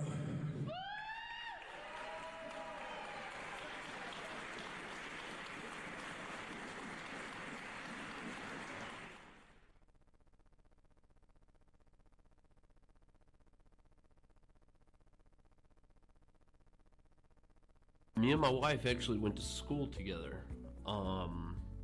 We'd known each other basically our entire lives. We have a son, and then my wife's pregnant right now. We are expecting a little girl. I had to be a better person. You know, I had to show him, you know, how to be a man. And, you know, part of being a man is not giving up, you know, no matter what. And so that pushes me a lot in this sport, in this business, you know, because, you know, how am I gonna tell him, you know what I mean, that he can't give up on something, you know, if he watches me, you know, quit because I don't make it to the NWA, you know, in 6 months or, you know, whatever.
Wrestling as it's meant to be. At the tone, please record your message. When you have finished recording, you may hang up or press 1 for more options. Listen, Tiffy, baby, I've been on the phone with Hollywood all week. They'd love you. Scorsese wants you in his next film. How does sharing the screen with Leo for 9 seconds sound, huh? Listen, anyway, while I got you on the phone, about your little fight this week, I don't know if I'm going to be able to make it, okay? I got other meetings to attend, other clients to please, yada, yada, yada. But hey, don't let that last part scare you. Everything I do is to make that star of yours shine a little bit brighter. All right, listen, Tiffy, I got to get off the phone. All right? Kisses. Ciao.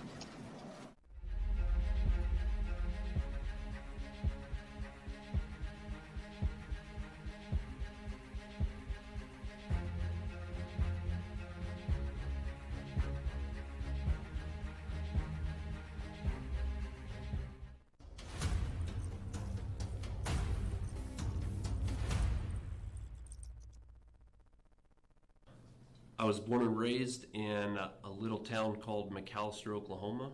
I went to a school that was on the outskirts of the town called Kiowa.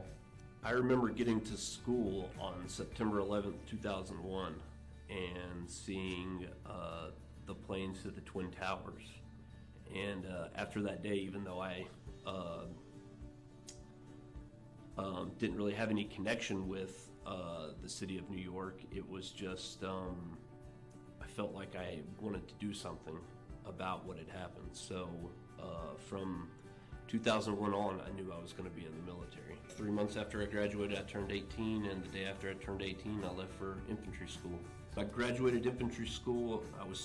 I got stationed at Fort Hood in South Texas. And 73 days after I got to Fort Hood, I was on an airplane to Baghdad International Airport. It was more than a brotherhood, you know, like I've never felt anything like it before or since. It was the hardest time in my life, but I spent it with the best people on the face of the earth. I came off security. We checked the trucks. We checked all our gear like we did every day the first 3.5 months leading up to that day. I got up in the gunner's hatch, and I was first vehicle, and so we're pulling out of the fob, and we're, you know, just pulling out, and there's a vehicle up ahead.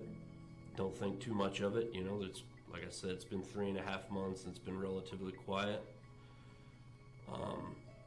I'm rotating around like this to look forward, and then all of a sudden, poof. And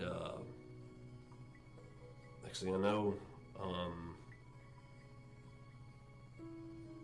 you know, 2 friends of mine are gone, and at the time I didn't know what was wrong with me. It turned out later that I got a traumatic brain injury in the explosion, but yeah.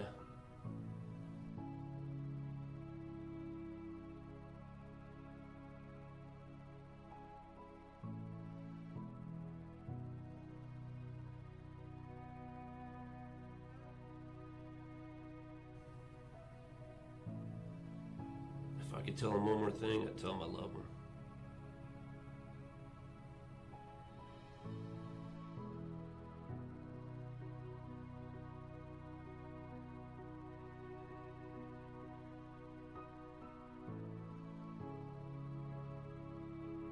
It changed my life forever. It changed the way I look at a lot of things. You know, before that day, I didn't have PTSD. I didn't have severe anxiety. I didn't have bouts of depression.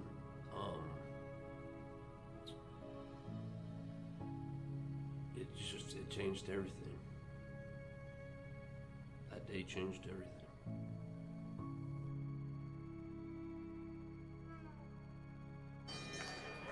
The following contest is scheduled for one fall, and it is for the NWA Midwest Championship.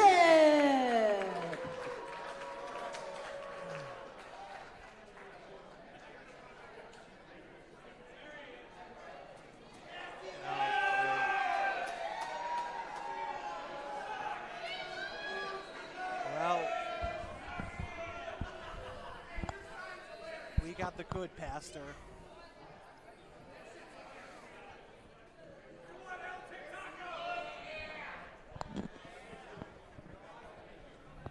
Oh, good people.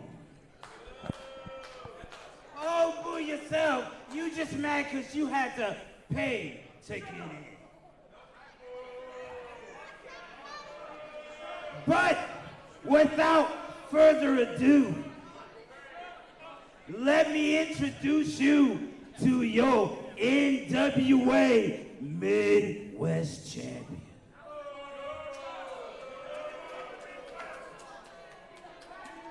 This individual stands at 6'9" from the concrete jungles of New York City. This individual has become the G.O.D. of the CLE. I present you the urban playboy, Pretty Boy Smooth.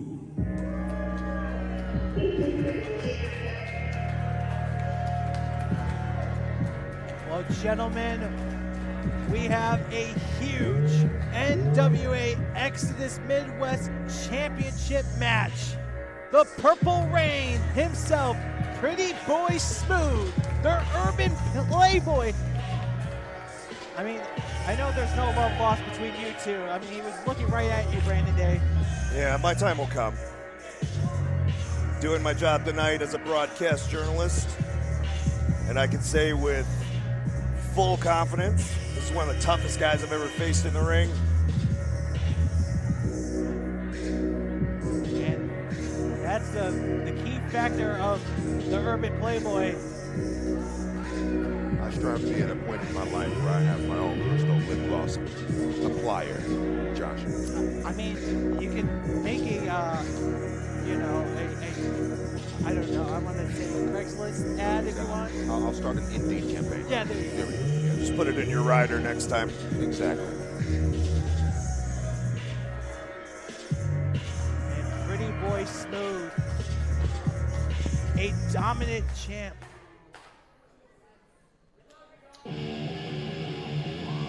But the champion does have a challenger. And it is Battleborn himself.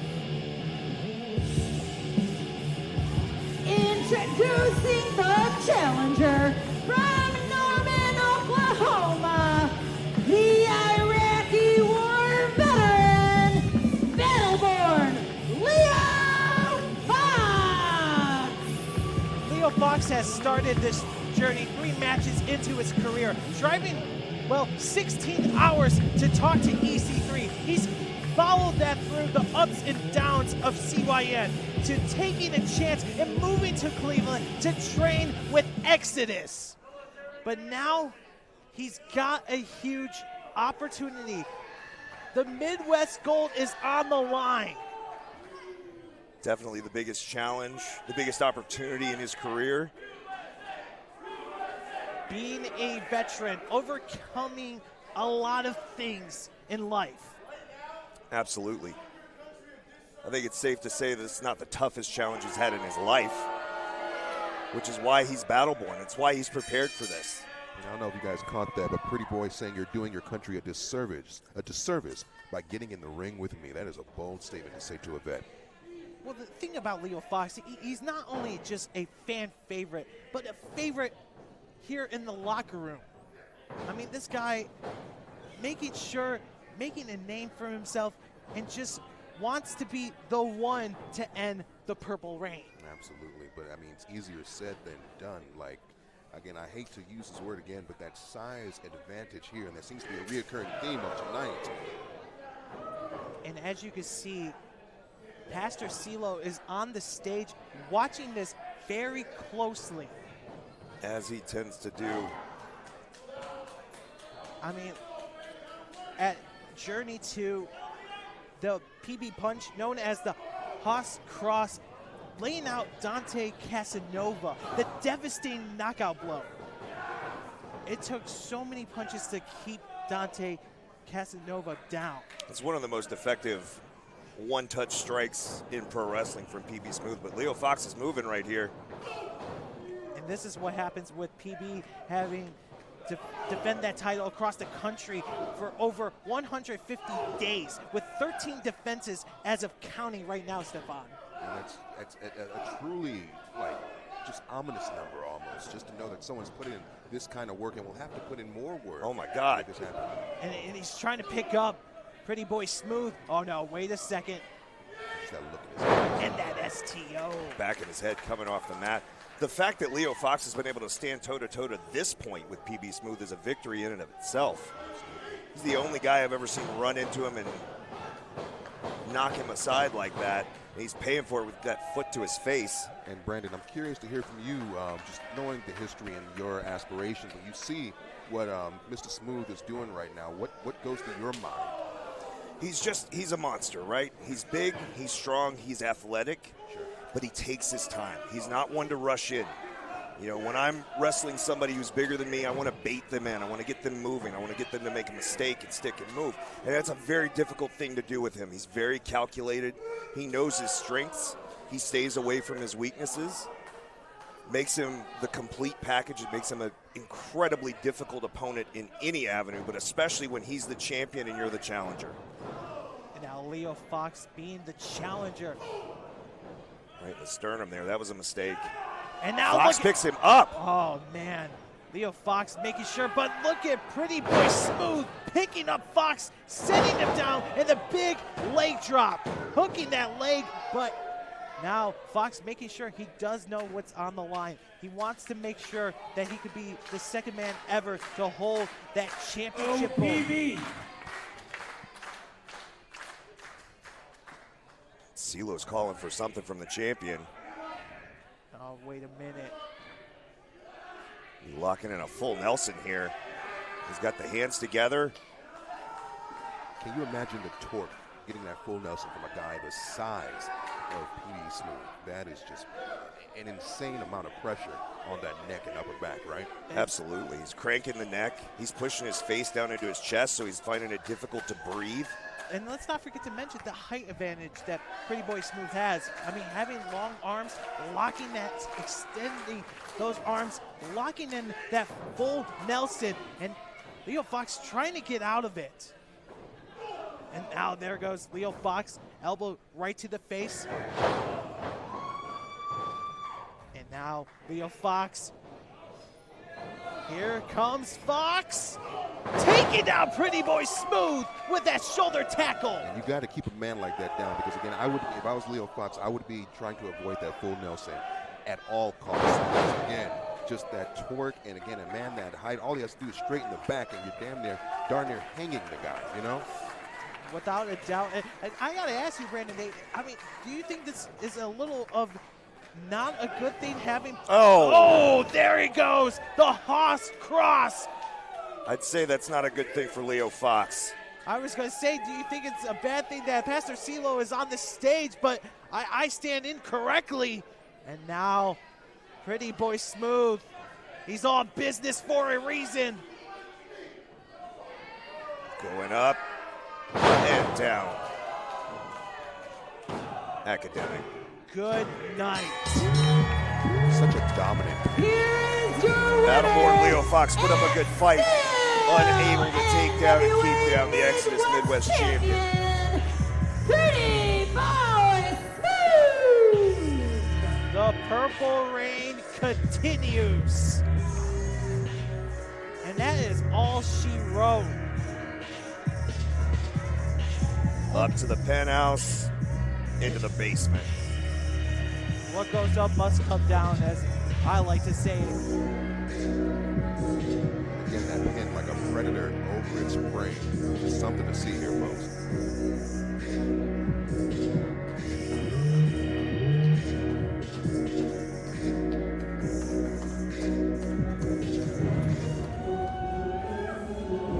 Whoa, wait a minute. Hey, we're not doing that. We want no smoke. I am a guest. We want no smoke. Yeah, you're not going to fight him. You might want to concentrate on him. Dante Casanova coming out. There There is no love lost. The champion is face to face with Dante Casanova.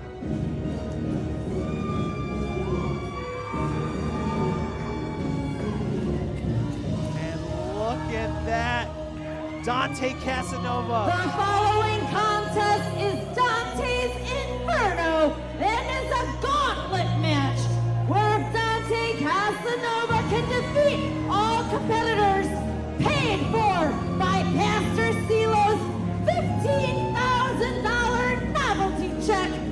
He will qualify as the #1 contender for the NWA Midwest Championship.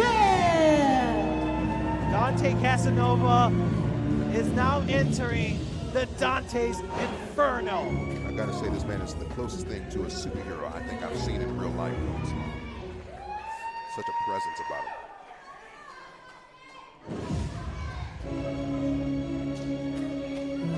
It's crazy.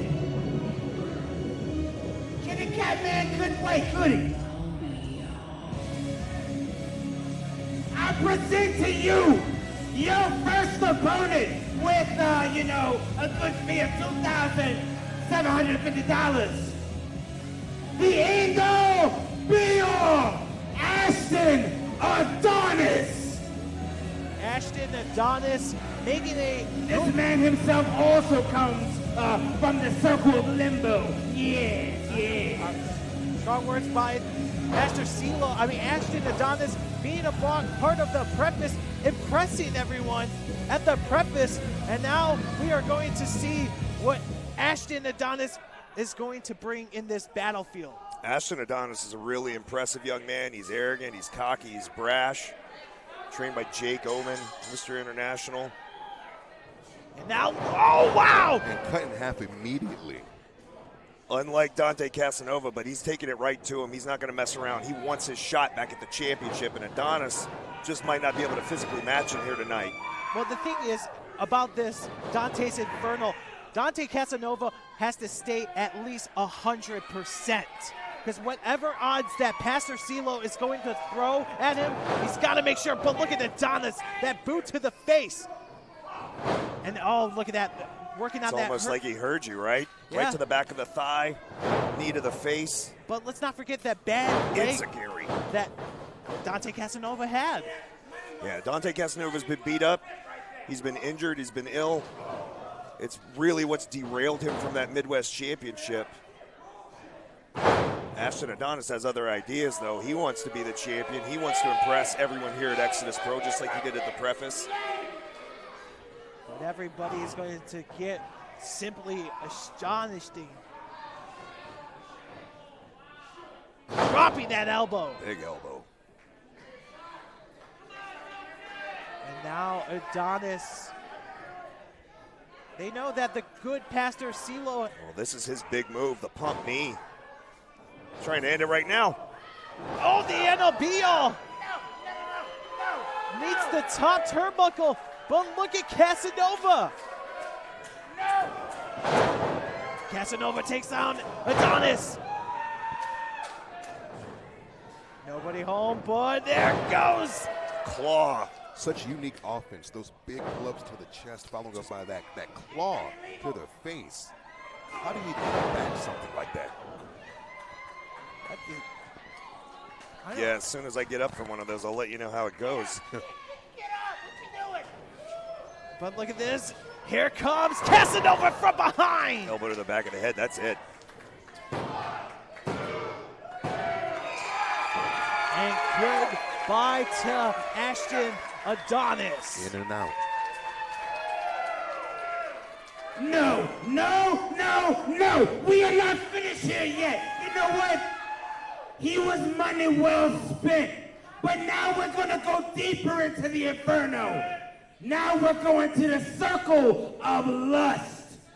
Introducing your next opponent, Handsome Harley. Well, Handsome Harley, I mean, I asked Handsome Harley, where is Gorgeous Greg, and well, what he said to me, Brandon, is, listen here, Gorgeous Joe Nye. I haven't seen Greg in a while because, well, Chainsaw, they have kidnapped him.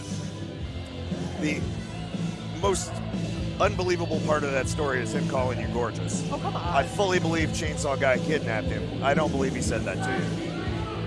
I gotta ask you guys what kind of outfit you guys are running here. The kidnappings are just so rampant. This is the second or third instance of kidnapping I've heard about this show. Listen, I just work here. I don't know. And Casanova's not wasting any more time. he's getting ready to go to work here on Handsome Harley. Peels him out of the corner, right onto his hip. And now Handsome Harley. Huge suplex. The one thing is, you made Casanova wait. Uh-oh. Military press. But Handsome Harley, and now realizing what Ashton Adonis did earlier, focusing on that leg. And that is that leg that caused him, to be in that championship match with Cal Hero. Absolutely. And it sounds like, or looks like, Pastor Silo's got his fingerprints all over this strategy. He doesn't need his guys to necessarily win right out the bat. But if they can injure Dante, if they can keep him from making it all the way to the final of the Dante's Inferno, if they can keep him from winning overall, or worst case scenario, go into a match with PB Smooth injured, that's a win for them. I mean, Pastor Silo has $15K of Mike from State Farm's money, and he's just putting it into this talent to make sure Dante Casanova does not walk out at the tree lawn victorious. Big opportunity for Handsome Harley too, right? Been in a tag team for a while now. Now he's trying to make it out as a singles performer. Any deathlock. And now applying that pressure. And Casanova. But look at Pastor Silo.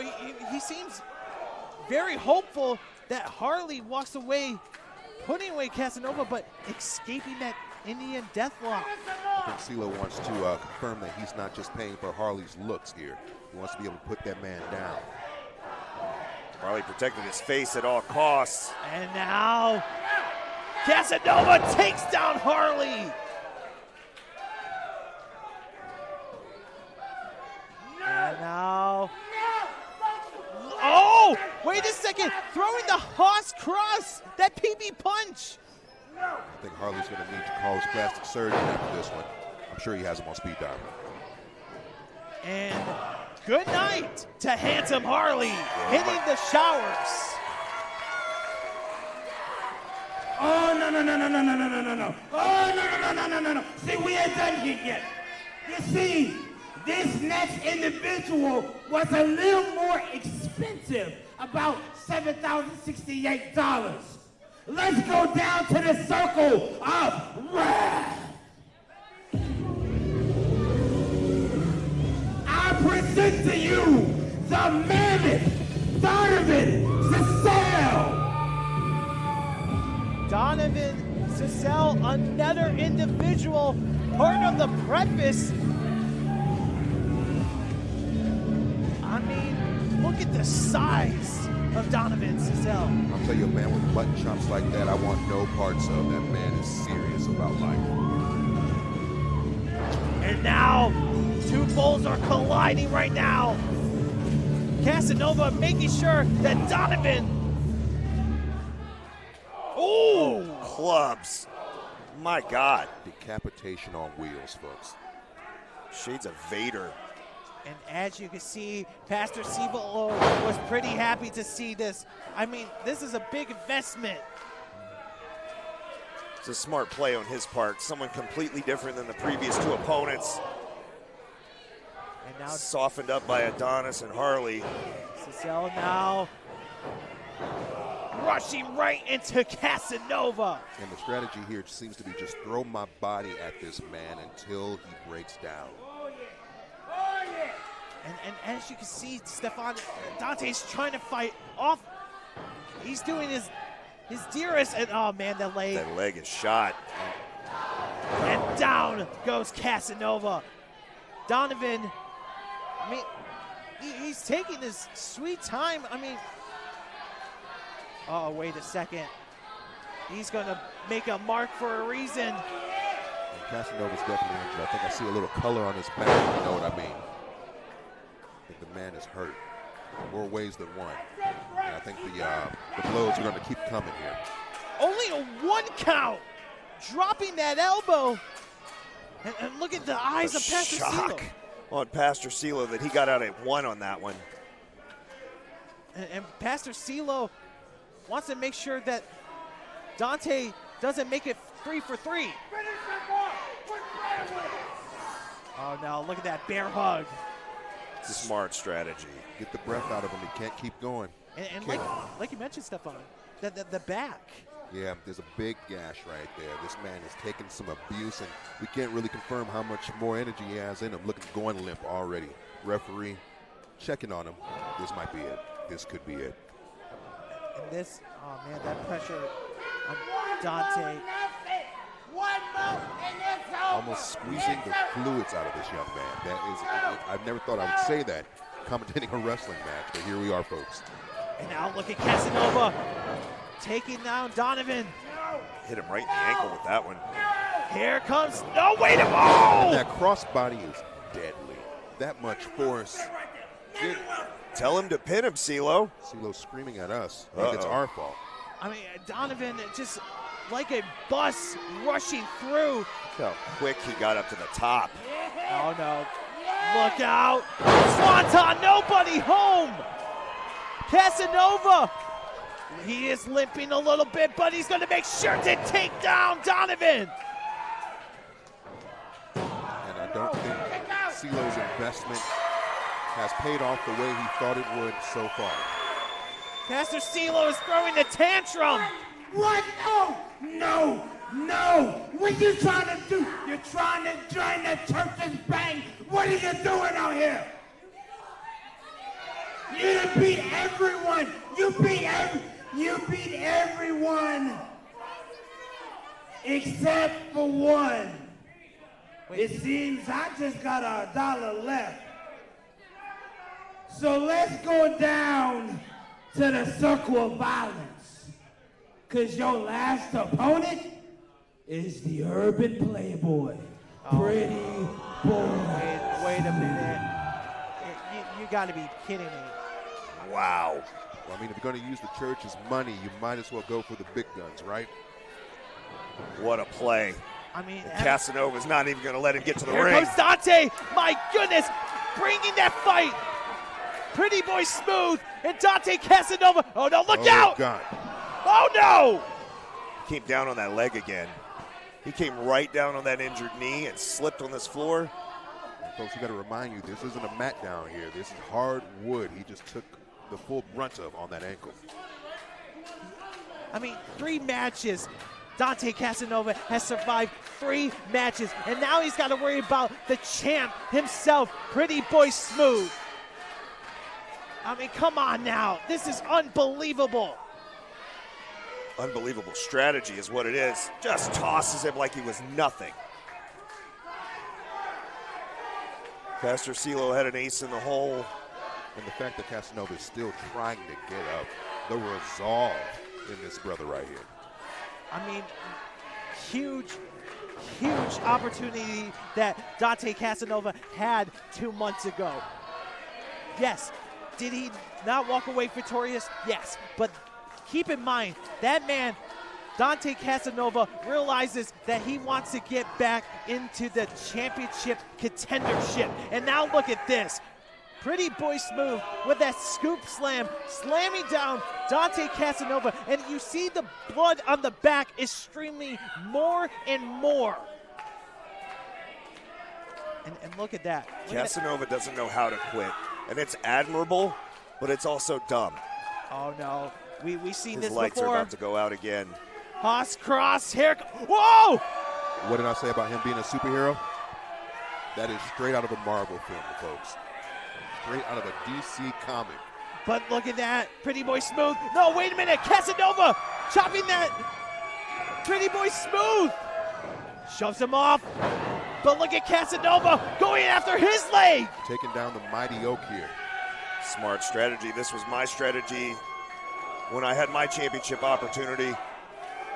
He's only about 4 feet tall on his knees. Here comes, oh, wait a second! Hit with the Bible. I mean, Watch out. Oh, the Haas cross to the face. Known as that PB punch, laying him out. And Pastor Ladies and Stilo. gentlemen, your winner of this match via disqualification, Dante Casanova. Pastor Stilo had a little too much dip on his chip. I think he just cost himself the big one. But as you can see, who's standing tall, Stefan, the champion. Losing never looked so good for the champion right here.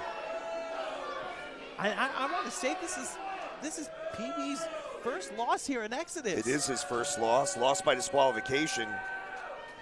Silo saw his man in trouble, took action. Now the question is, what kind of condition will Dante Casanova be in when he gets his championship rematch with the Urban Playboy? Without a doubt, I mean, the Purple Rain, Pastor Silo, they're going to stand tall. But we know that Dante Casanova has a huge championship opportunity to face Pretty Boy Smooth once again.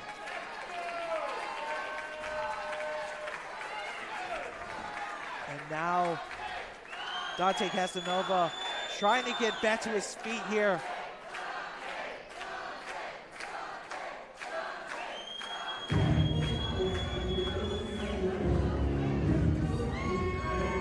And, well, that's what happens. This was the desired result. I'm not sure he would have bapped it out this way, lacerated, beaten, bloody, limping, having to wake up after another knockout punch from the champion, but he's getting what he wanted. He's going to get that championship rematch in. Careful what you wish for. We are going into a second encounter between Dante Casanova and Pretty Boy Smooth. Fans, what a night Usual Suspects has become. I am in all shocked, folks, but we still got more action. Ladies and gentlemen, please welcome the Bard of NWA Exodus Pro, Gaston LaRue.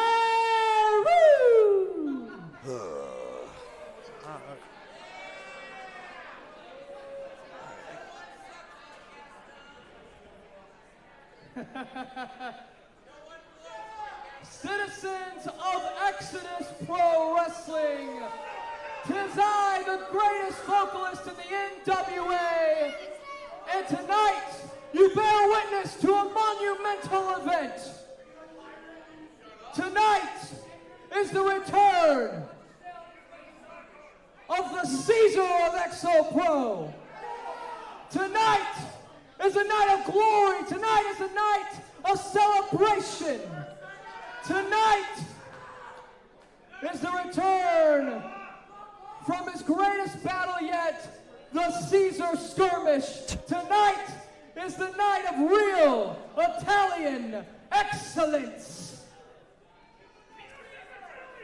You know, I promise to be impartial during matches, but this isn't a Ladies match. and gentlemen, These guys the make me Caesar sick. of Exo Pro, Cristiano Argento. Brandon, I mean, just we're doing the job.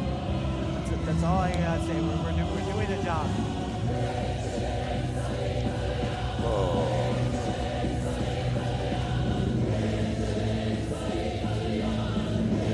Here is the Caesar.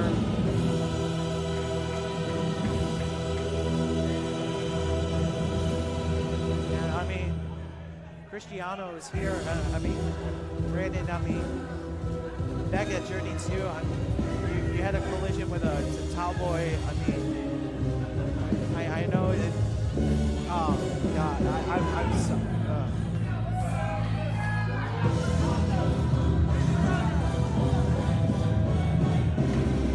What is that? Oh, my God. I'm just gonna check out for a minute. You know, I think I'll check Twitter for a minute. You guys handle this. Just stay here. I'm fine. Okay. Just gonna sit right here. He can celebrate his empty victories all he wants. I mean, the one thing we can say is that he knows how to put on a show, and he is all for the gadgets, huh? I mean, there is the roses being thrown, those rose petals. I mean, the Caesar, if you will. I can tell you, they don't do that at the Little Caesars over by me, but Not how they're ready tonight. there we are. But Cristiano in the middle of that ring.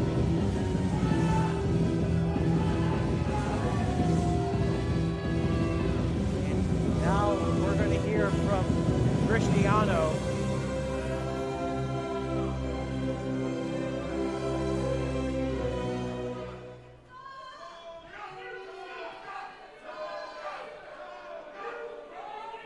Sir Excellencia, I have a song for you. And I entitled this piece, Italian Excellence. Exo Pro, bow down, you shall pay tribute. Can someone back mute my headphones, please? Cristiano Argento's Roman triumph. Please mute my headphones. Production, please. Thank you. Brandon, please. I'm cool. Sir Excellencia, your microphone. Thank you, Gaston. Really appreciate that.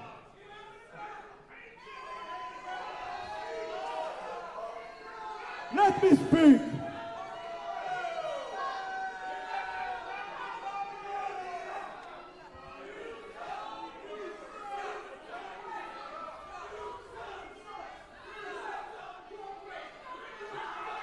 What once was just a dream of a beautiful, athletic, excellence young guy from Italy, yes, I'm talking about myself, it's now reality.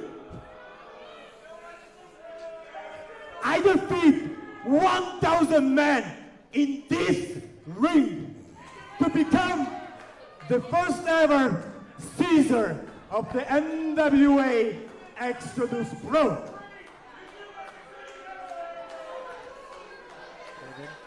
I defeat this crowd all over the world, and yes, also once in Italy. And last month, I came victorious on my biggest challenge of my life, the Caesar Skirmish. Tonight, my triumph is your glory.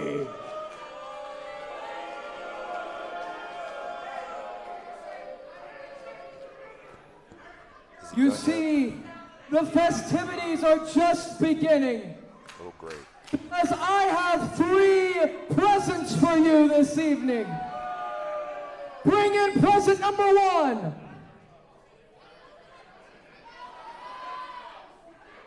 Well, it looks like a trophy.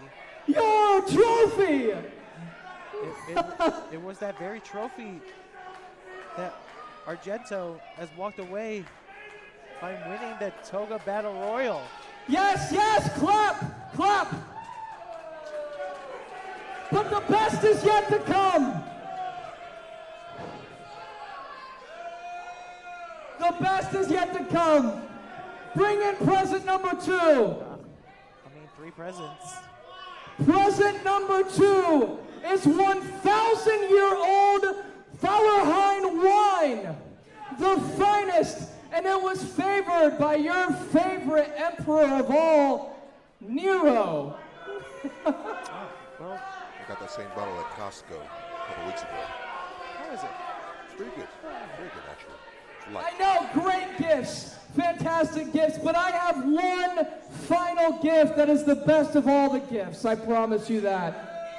bring in the final gift.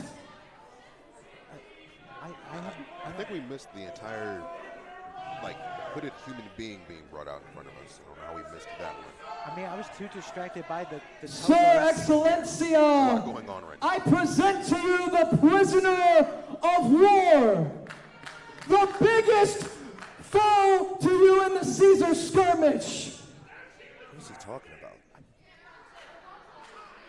How dare you? How dare you to betray the Caesar? You know, I respect your effort to try, but nobody will ever take this crown from my head. And tonight, you're gonna pay for your actions. You went against the ancient law of the professional wrestling. Rule number 1000, never betray the Caesar! Gaston, show to the world the face of my prisoner. Prisoner? Hey, wait. Brandon, no. And tonight, you're gonna pay with the Roman decimation. See, I don't like this. Get your hands off my towel boy! Get your hands off my towel boy!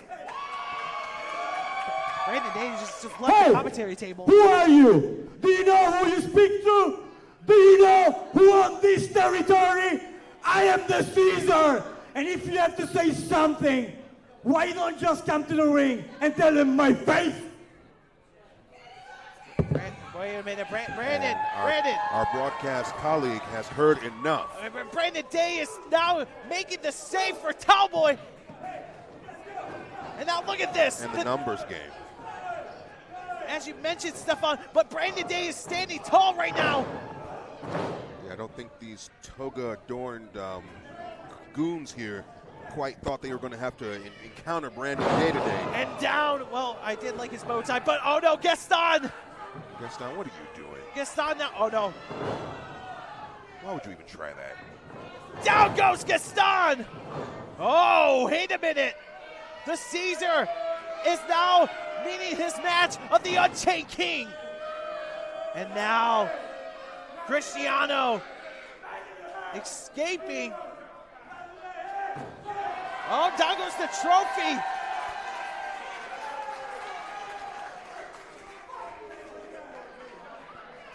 And hopefully Gaston's vocal cords caught a little bit of that action too.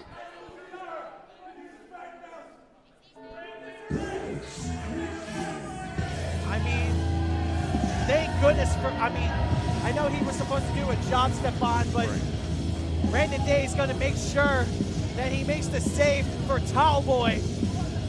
And I got to say, I'm proud of our broadcast colleague. For one, saving his colleague, and two, absolutely clearing the house. That was practically 6-on-1 right there, and he held his own like the champ he is. And look at that, sweet, having a reunite right there. Disney levels of wholesome right there. But the Unchained King can't wait to get his hands on the Caesar here at Exodus Pro. And look at this, it's just that unveiling. It was Towelboy. I mean, oh man, Brandon Day is just heading out. But folks, we got a couple more matches to call, Stefan. It's been such an exciting night so far. I can't imagine what we're about to see next. The NWA Exodus Women's Championship shout is out, on an the line. 11th birthday shout out to Leland. Everybody make some noise for Leland. And now, ladies and gentlemen, please welcome your special guest commentator, Kylie Page. Got some company coming. Kylie Page making her way to the ring. I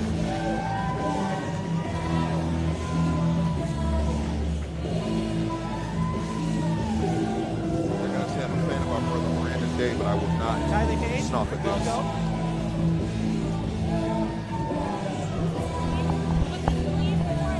I believe it was. I don't think it was. It was not clean before I put it on. They're lying. The following contest scheduled for one fall is for the NWA Exodus Pro Women's Championship. Okay. Miss Kylie Page, welcome to the broadcast booth. Thank you. Not a problem. It's an honor to have you here. Yeah, I appreciate that. It's an honor to be here. Watching Introducing Maya World. first Look at her. The challenger from Dallas, Texas. She's She is the it girl. Oh yeah. Maya World. Maya World being the first challenger to take on La Princesa here tonight. And, well, I have to say, Kylie, you were a part of that Fatal 4-Way contest back in Journey 2.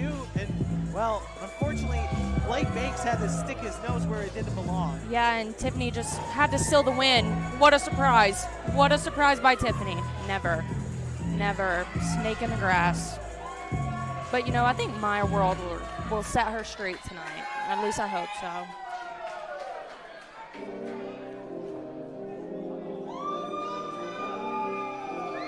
But here comes the champion.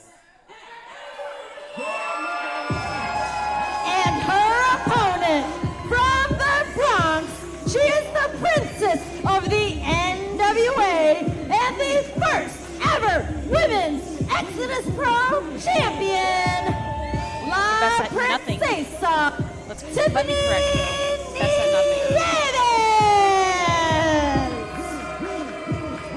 Well, Tiffany Nieves was looking right at you, Kylie Page. But and I was looking right back at her.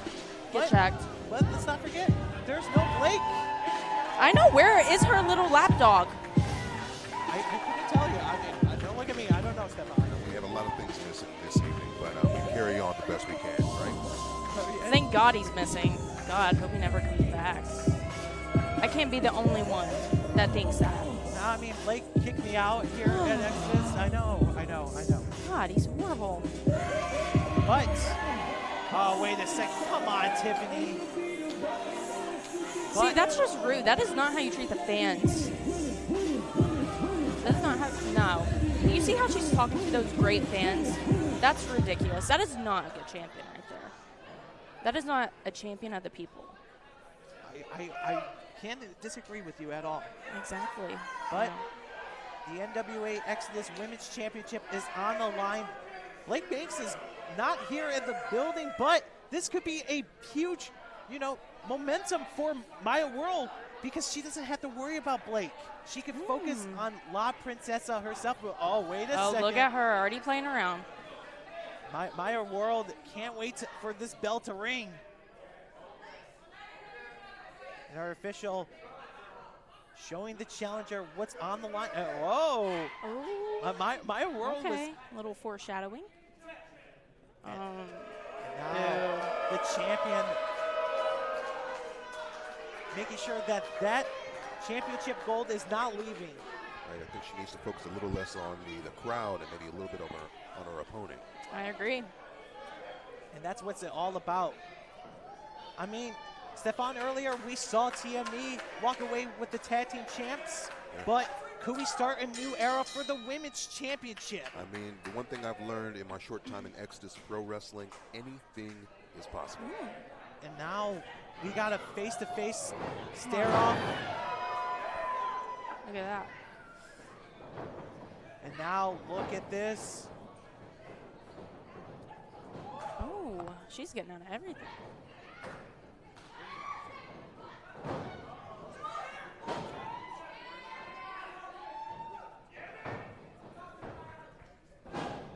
And now, La Princesa, Nieves making sure. Maya's gonna have to shake that off. You know. Now, of course, you got some championship gold around your waist. I do. NWA JCP Women's Champion. Indeed so. Indeed. And, you know, there's a lot of target on your back. Yeah, for sure. I mean, being queen of the territory is always going to be a target on my back. But, you know, I'm here observing, you know, scouting, looking at my next championship, which is the Exodus Pro Women's Championship. And that elbow to the throat. I don't think I've seen anyone elbow someone in the throat like that. And the psyching her out, Maya World. The mind games. That's what it always is with Tiffany. I mean, Maya World has impressed the Exodus office. And you know what? What a first time to become a challenger in this predicament here tonight. And face first into the turnbuckle there. And now Tiffany coming. But no, holding on. Maya World. Ooh. Nice forearm strike. Returning the favor. Yeah, as she should. But getting the crowd behind her. But remember, guys, the championship cannot change hands by via countout. It has to happen by a pinfall or a submission in the middle of that ring. But, wait a second.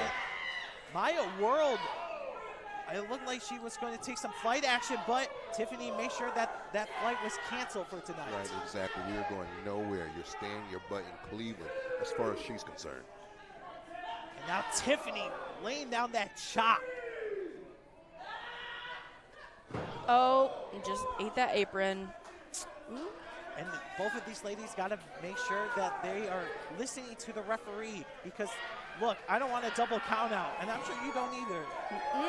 You know, I'm coming after the champion, whoever it is.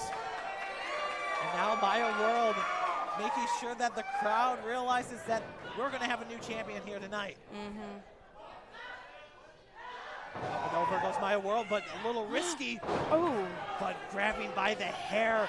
And now Tiffany making sure, just like a shark, smelling that water. And now La Princesa, Tiffany. Just choking her with her foot. That unique offense was what brought her to the game, and she's going to continue on innovating the game, using the ring to her advantage. But Tiffany's got to be careful because she doesn't want to risk a disqualification. But who knows? Like I mentioned, the championship can't change hands. Yeah, when you're a vet like Tiff, you're not afraid to use every resource you have, whether the ref likes it or not. It's all about getting the job done the best way you can and the way you know how. Kylie, I mean, Tiffany better just focus on her opponent and not make sure taking her eyes off her opponent. Yeah, Maya is not one to question, to mess with, nothing. She is an amazing opponent. She's not one to mess with, not one to take her eye off of at all by any means. And now here comes Tiffany driving that splash right into Maya World. And meeting into that turnbuckle.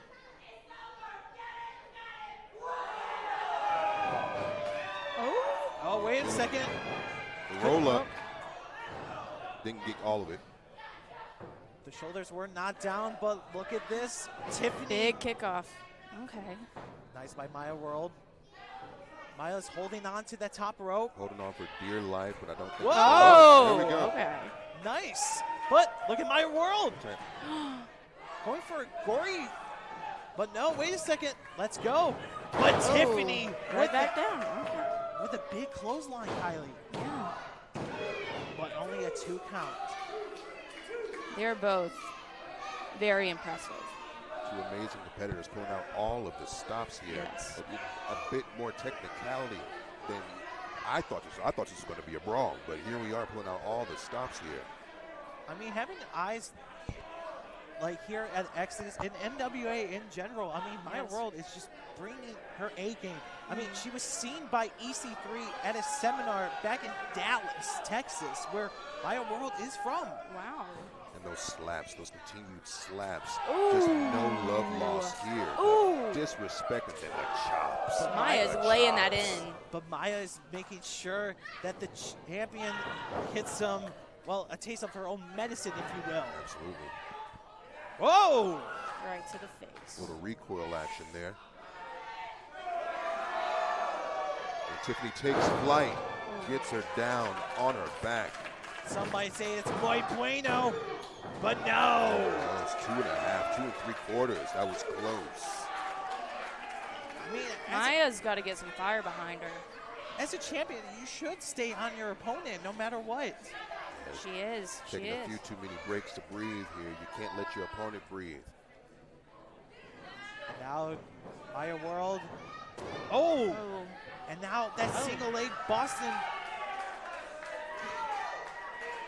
applying that pressure in the middle of the ring. Maya World has nowhere to go. All she has to do is crawl.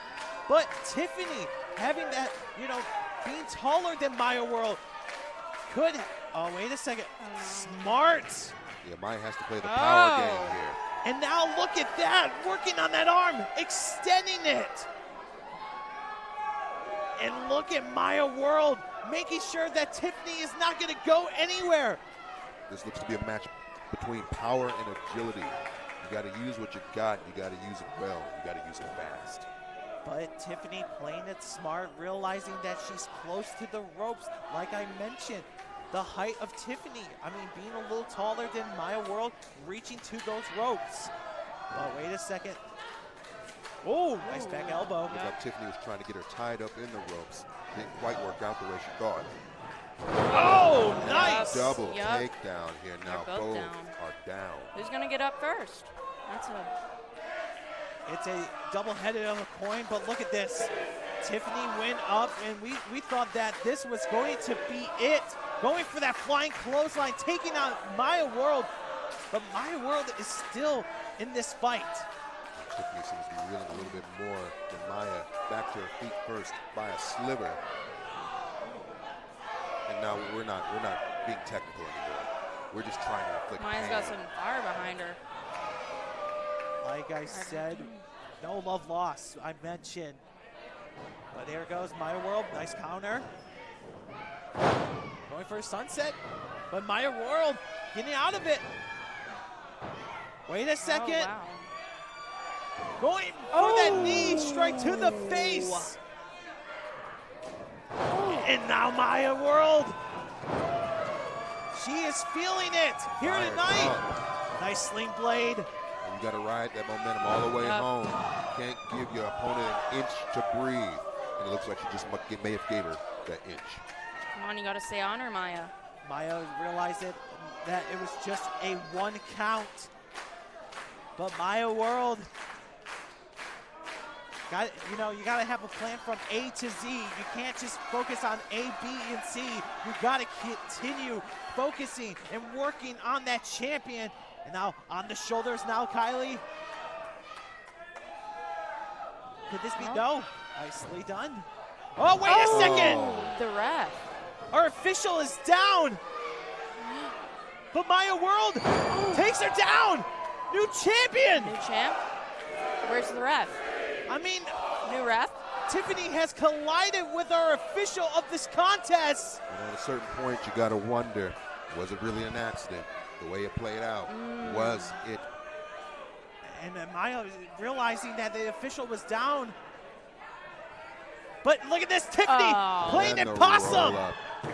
No. The most devastating move in sports entertainment, the surprise Here's your winner.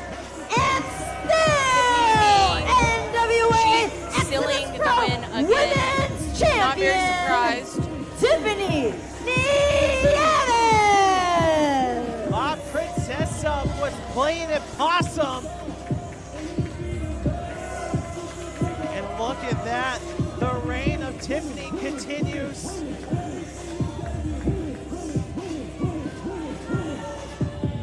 And Tiffany, well, I guess lightning doesn't strike twice here tonight, Stefan, because that women's champ is still Tiffany Nieves. Oh. And Josh, we are just losing broadcast partners left and right. Kylie Page left the broadcast booth. We got a stare down. Oh! The disrespect. Again, no love lost here, folks. And I feel like there's trouble brewing down the line for both of them. I think we're looking at our next challenger, Stefan. I think you're right, Josh. Well, Kylie Page, thank you for joining. All right, I appreciate that. Peace out, commentary. It was fun. Pleasure to have you, Kylie. Respectful, I like that. But the all-star main event, the all-star triple threat, EC3, Thom Latimer, and Richard Holliday. The NWA following Worlds contest Heavyweight scheduled for Championship. one fall is your main event. And it is Well, what'd I a miss, guys? triple threat match for the NWA Worlds Heavyweight Championship. I thought you were out of the building, so like we got Kylie Page filling you in, but pleasure to have you back, Brandon Day. Yeah, I just needed a minute to calm down. Not going to miss the World's Championship match. It is time, ladies and gentlemen. NWA Worlds Heavyweight Championship is on the line.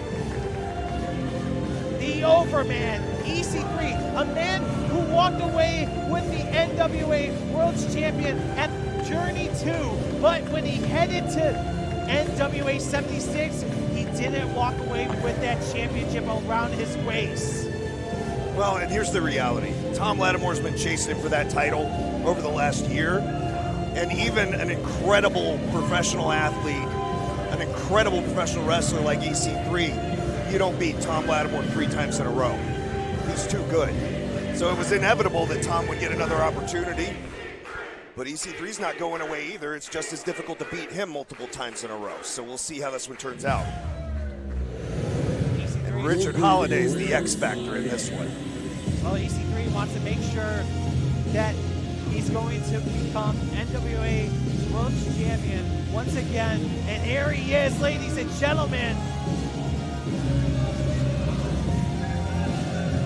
That man, Richard Holliday. I hear you. Calm down. Calm down. Richard's doing a job. You got to take care of it in the ring, Holliday. He came close last time. He came close, but he didn't get the job done. Indeed so. I mean, it was a low blow, if you will, that cost Richard Holliday the victory, really. I mean, he tried to play dirty with EC3, and EC3 can be dirty with just along anybody else in professional wrestling. So, and Holliday has a mildly popular podcast. He's been talking about this all week long. Literally, he's been obsessing over this match, obsessing over these gentlemen he's about to face off with tonight. He has a vendetta, and he's trying to get a job done tonight, folks. I mean, all he wants is his flowers. And I mean, Stefan, I mean, you have come across to that man right there, Richard Holliday. I mean, trying to claim that, you know, you were trying to get some more ratings, if you will. Yeah, I mean, honestly, you know, cats like him, they're out for themselves, and he's going to prove that tonight. He's not worried about anybody else but Mr. Holliday. But here comes the champion.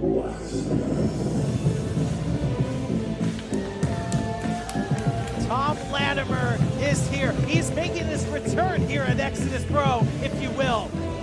Thom Latimer, the last time we saw him was when he faced Luke Curtis, and that man, Thom Latimer, was victorious. And what did he do? He focused real hard and realized that he needs to get some championship gold around his waist, and that's what he did.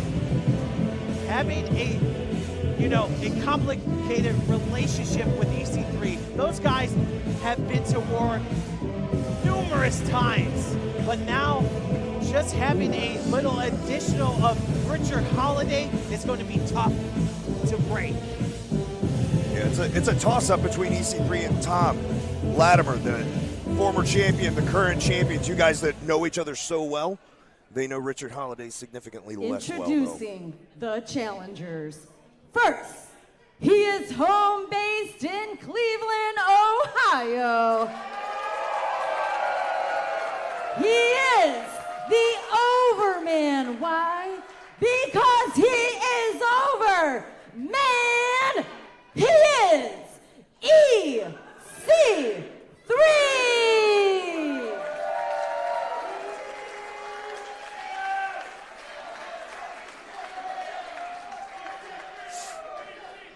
Next,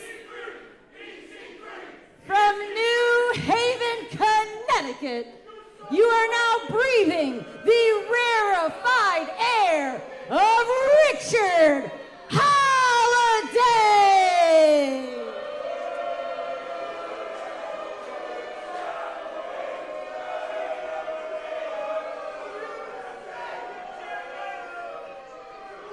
And their opponent, from Chesterfield, England, he is the reigning and defending NWA Worlds Heavyweight Champion, Thom Latimer!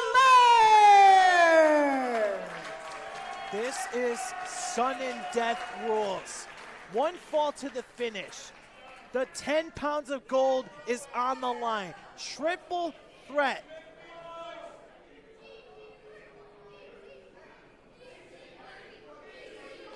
And the champion doesn't need to be pinned nor submitted. We call that champion's disadvantage here. Wait a second, now look at this! Richard Holliday! Well, the match has not started yet. Anything's legal if the bell hasn't rung.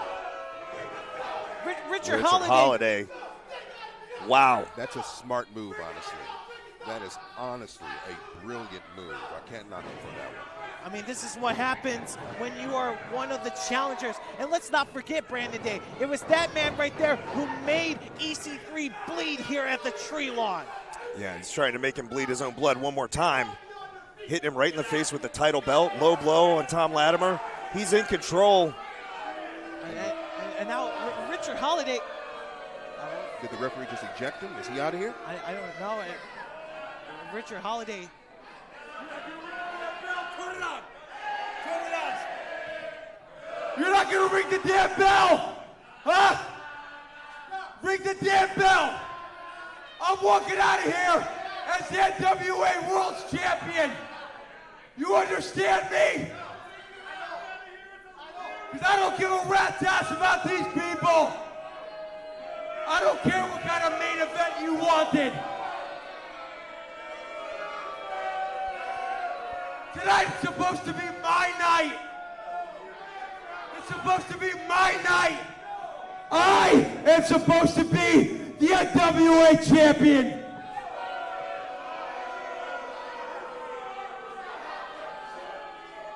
Not you with your stupid tattoos and not your British ass!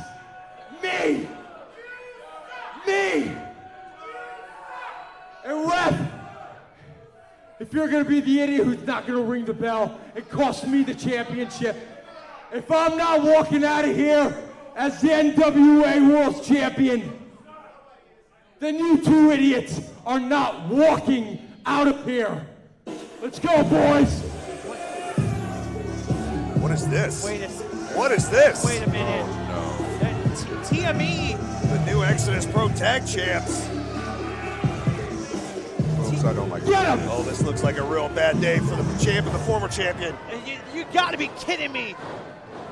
I mean, TME are just doing the dirty work for Richard Holliday. You think you're over, man? Huh?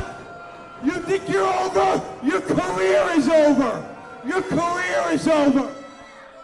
And you got to think Holliday had to have this plan. You Just think to you're have a TME champion? On standby like that? Pip, pip, cheerio, mate. Pip, pip, cheerio. You son of a bitch. I really think this was the plan all along. That no-goat snake that man Richard Holliday is. You don't just have two giants like All that right, on hey, standby hey. without All a right, plan. listen. They've learned their lesson. You don't mess with Richard Holliday. Shut your damn mouth. You there can rot in your own filth and your own stench. And don't ever forget who runs Exodus Pro. Richard Holliday raising the arms Disgusting. of the tag team champs of Duke Davis and Gannon Jones. It was an interesting strategy. That was a big gamble by Richard Holliday. What does this mean about our main event guys? Truly a weak body move. A true weak body move. from Mr. Holliday. I mean, the only person running right now is you, Richard Holliday. These people came to see a fight. And it's a fight they're gonna get. Why not? You three versus us two. And Holliday, if you can hang with us, maybe you'll get your flowers. Ring the bell, Keaton! I guess Latimer and EC3 are going to put their differences to the side, ladies and gentlemen. Our main event is now going to be a 3-on-2. You got to worry about our champ here because you prepare for 2 men, you end up taking on 3. The numbers game's playing here, and it's like, how do you handle that? And already injured, already beaten down. I mean, let's not forget what TME did to J-Rock earlier, just dropping him right on that stage. And now Gannon Jones is, oh man, he is taking care of the champion himself, the NWA Worlds Heavyweight Champion, Thom Latimer. This is where heart can get in the way of brains for EC3 and Thom Latimer. And down goes Latimer. And now Duke Davis. You got to think on the other side of the ring is a tag team. These folks know how to work together. EC, you're not a tag team. You don't know each other's chemistry. How is this going to work out? I mean, having to face each other all around the world between Latimer and EC3, I know those guys will put their differences to the side, but that's what they got to do here tonight. Sure. Well, they've got to do it for survival's sake at this point. This isn't about winning a match. These 3 guys are out to break them and cripple them right in the middle of the ring.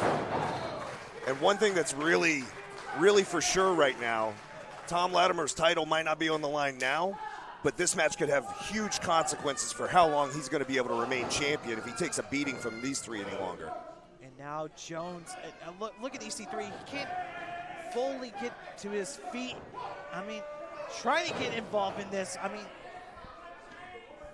just getting struck by that NWA World's title to the face, the low blow that Thom Latimer received from Richard Holliday. I know Richard Holliday always had something up his sleeve. I mean, he was just screaming at us. And now look at this, Latimer trying to get to EC3, but Duke Davis. Oh! Nobody home for that. Latimer and EC3 are facing 3 of the most unhinged people I think I've seen in this sport. And you weren't prepared for it. This is going to be a rough night for the champion Latimer. And as you can see, Richard Holliday knocking off EC3. I mean, that was one thing that Richard Holliday was doing, being under EC3 a little bit, you know, just finding his, you know, weaknesses, if you will. Well, like so many people that EC3 have tried to help along the way, he's a mentor. He really takes pride in trying to help other wrestlers reach their dreams.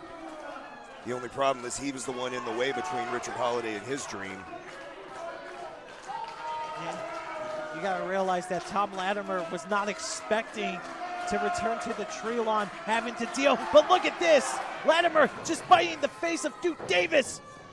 Duke Davis dropping Latimer. Those primal instincts coming out. You got to do what you got to do to get the job done. If you got to get your teeth involved, you got to get the job done. I mean, Latimer is not afraid to get his hands dirty at all, Stephon. But it's just becoming more and more damage is being done.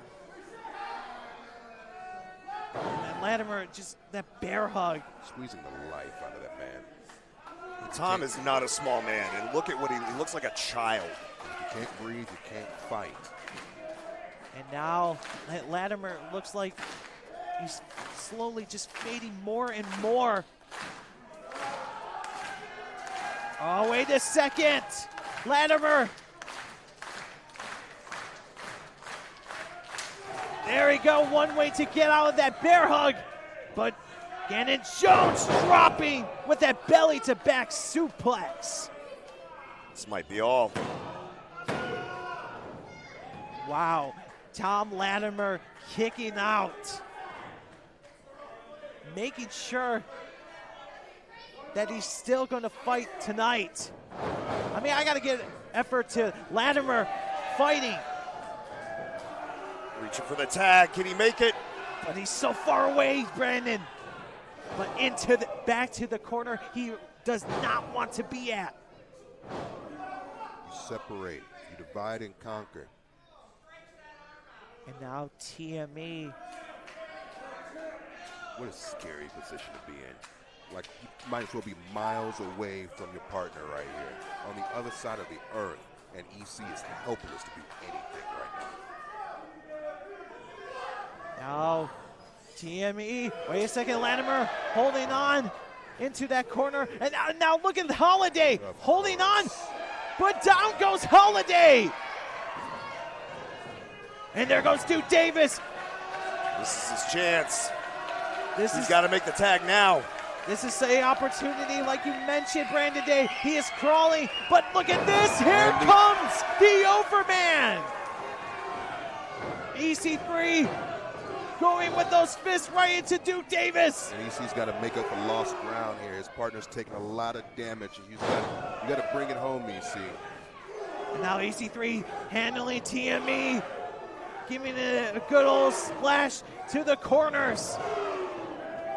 Today's menu is going to be for TME of having the Overman, dropping him with that snap DDT. EC3. Got the big man down. Sweeping the leg, it looked like, kind of. Tripped him up, but didn't get all of it. I think he wanted to take him back down on his head with the DDT. Duke Davis too big, too strong. And now Latimer and EC3. Our tag champs are in trouble. What goes up has to come down, and I'll give that enough.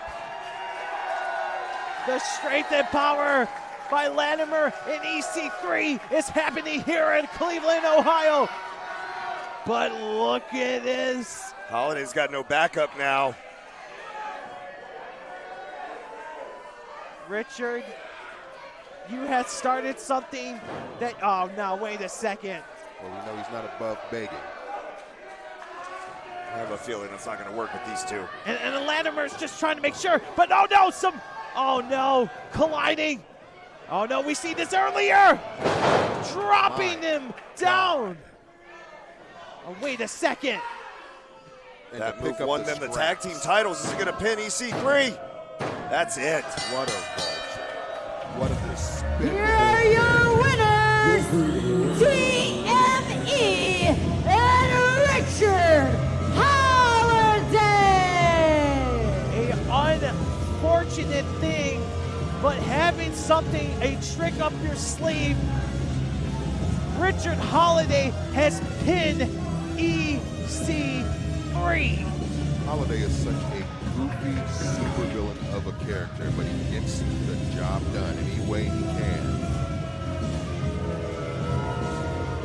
TME, I mean, we have a new alliance here. This is to put it mildly, is a dangerous alliance, right? Richard Holliday with the Exodus Pro, new tag team champions in TME. They just beat the former Worlds Heavyweight Champion and the Worlds Heavyweight Champion. Who else is going to stand in their way at this point? Richard Holliday acting like he won the World Series. And as you can see, EC3 and Thom Latimer realizing what just happened. Taunting the children, taunting the fans, like he's proud of what he did. You know what? Knowing his personality, he probably is proud of this. It's disappointing for the champion and the former champion, but honestly, hardly unexpected given the circumstances. How could this have ended any other way? 3-on-2, it's the monsters that are TME, beat up, beaten down ahead of time. The question is, where do we go from here? Ladies and gentlemen, thank you so much for tuning in. Have a good night, everybody, from Exodus Pro Wrestling.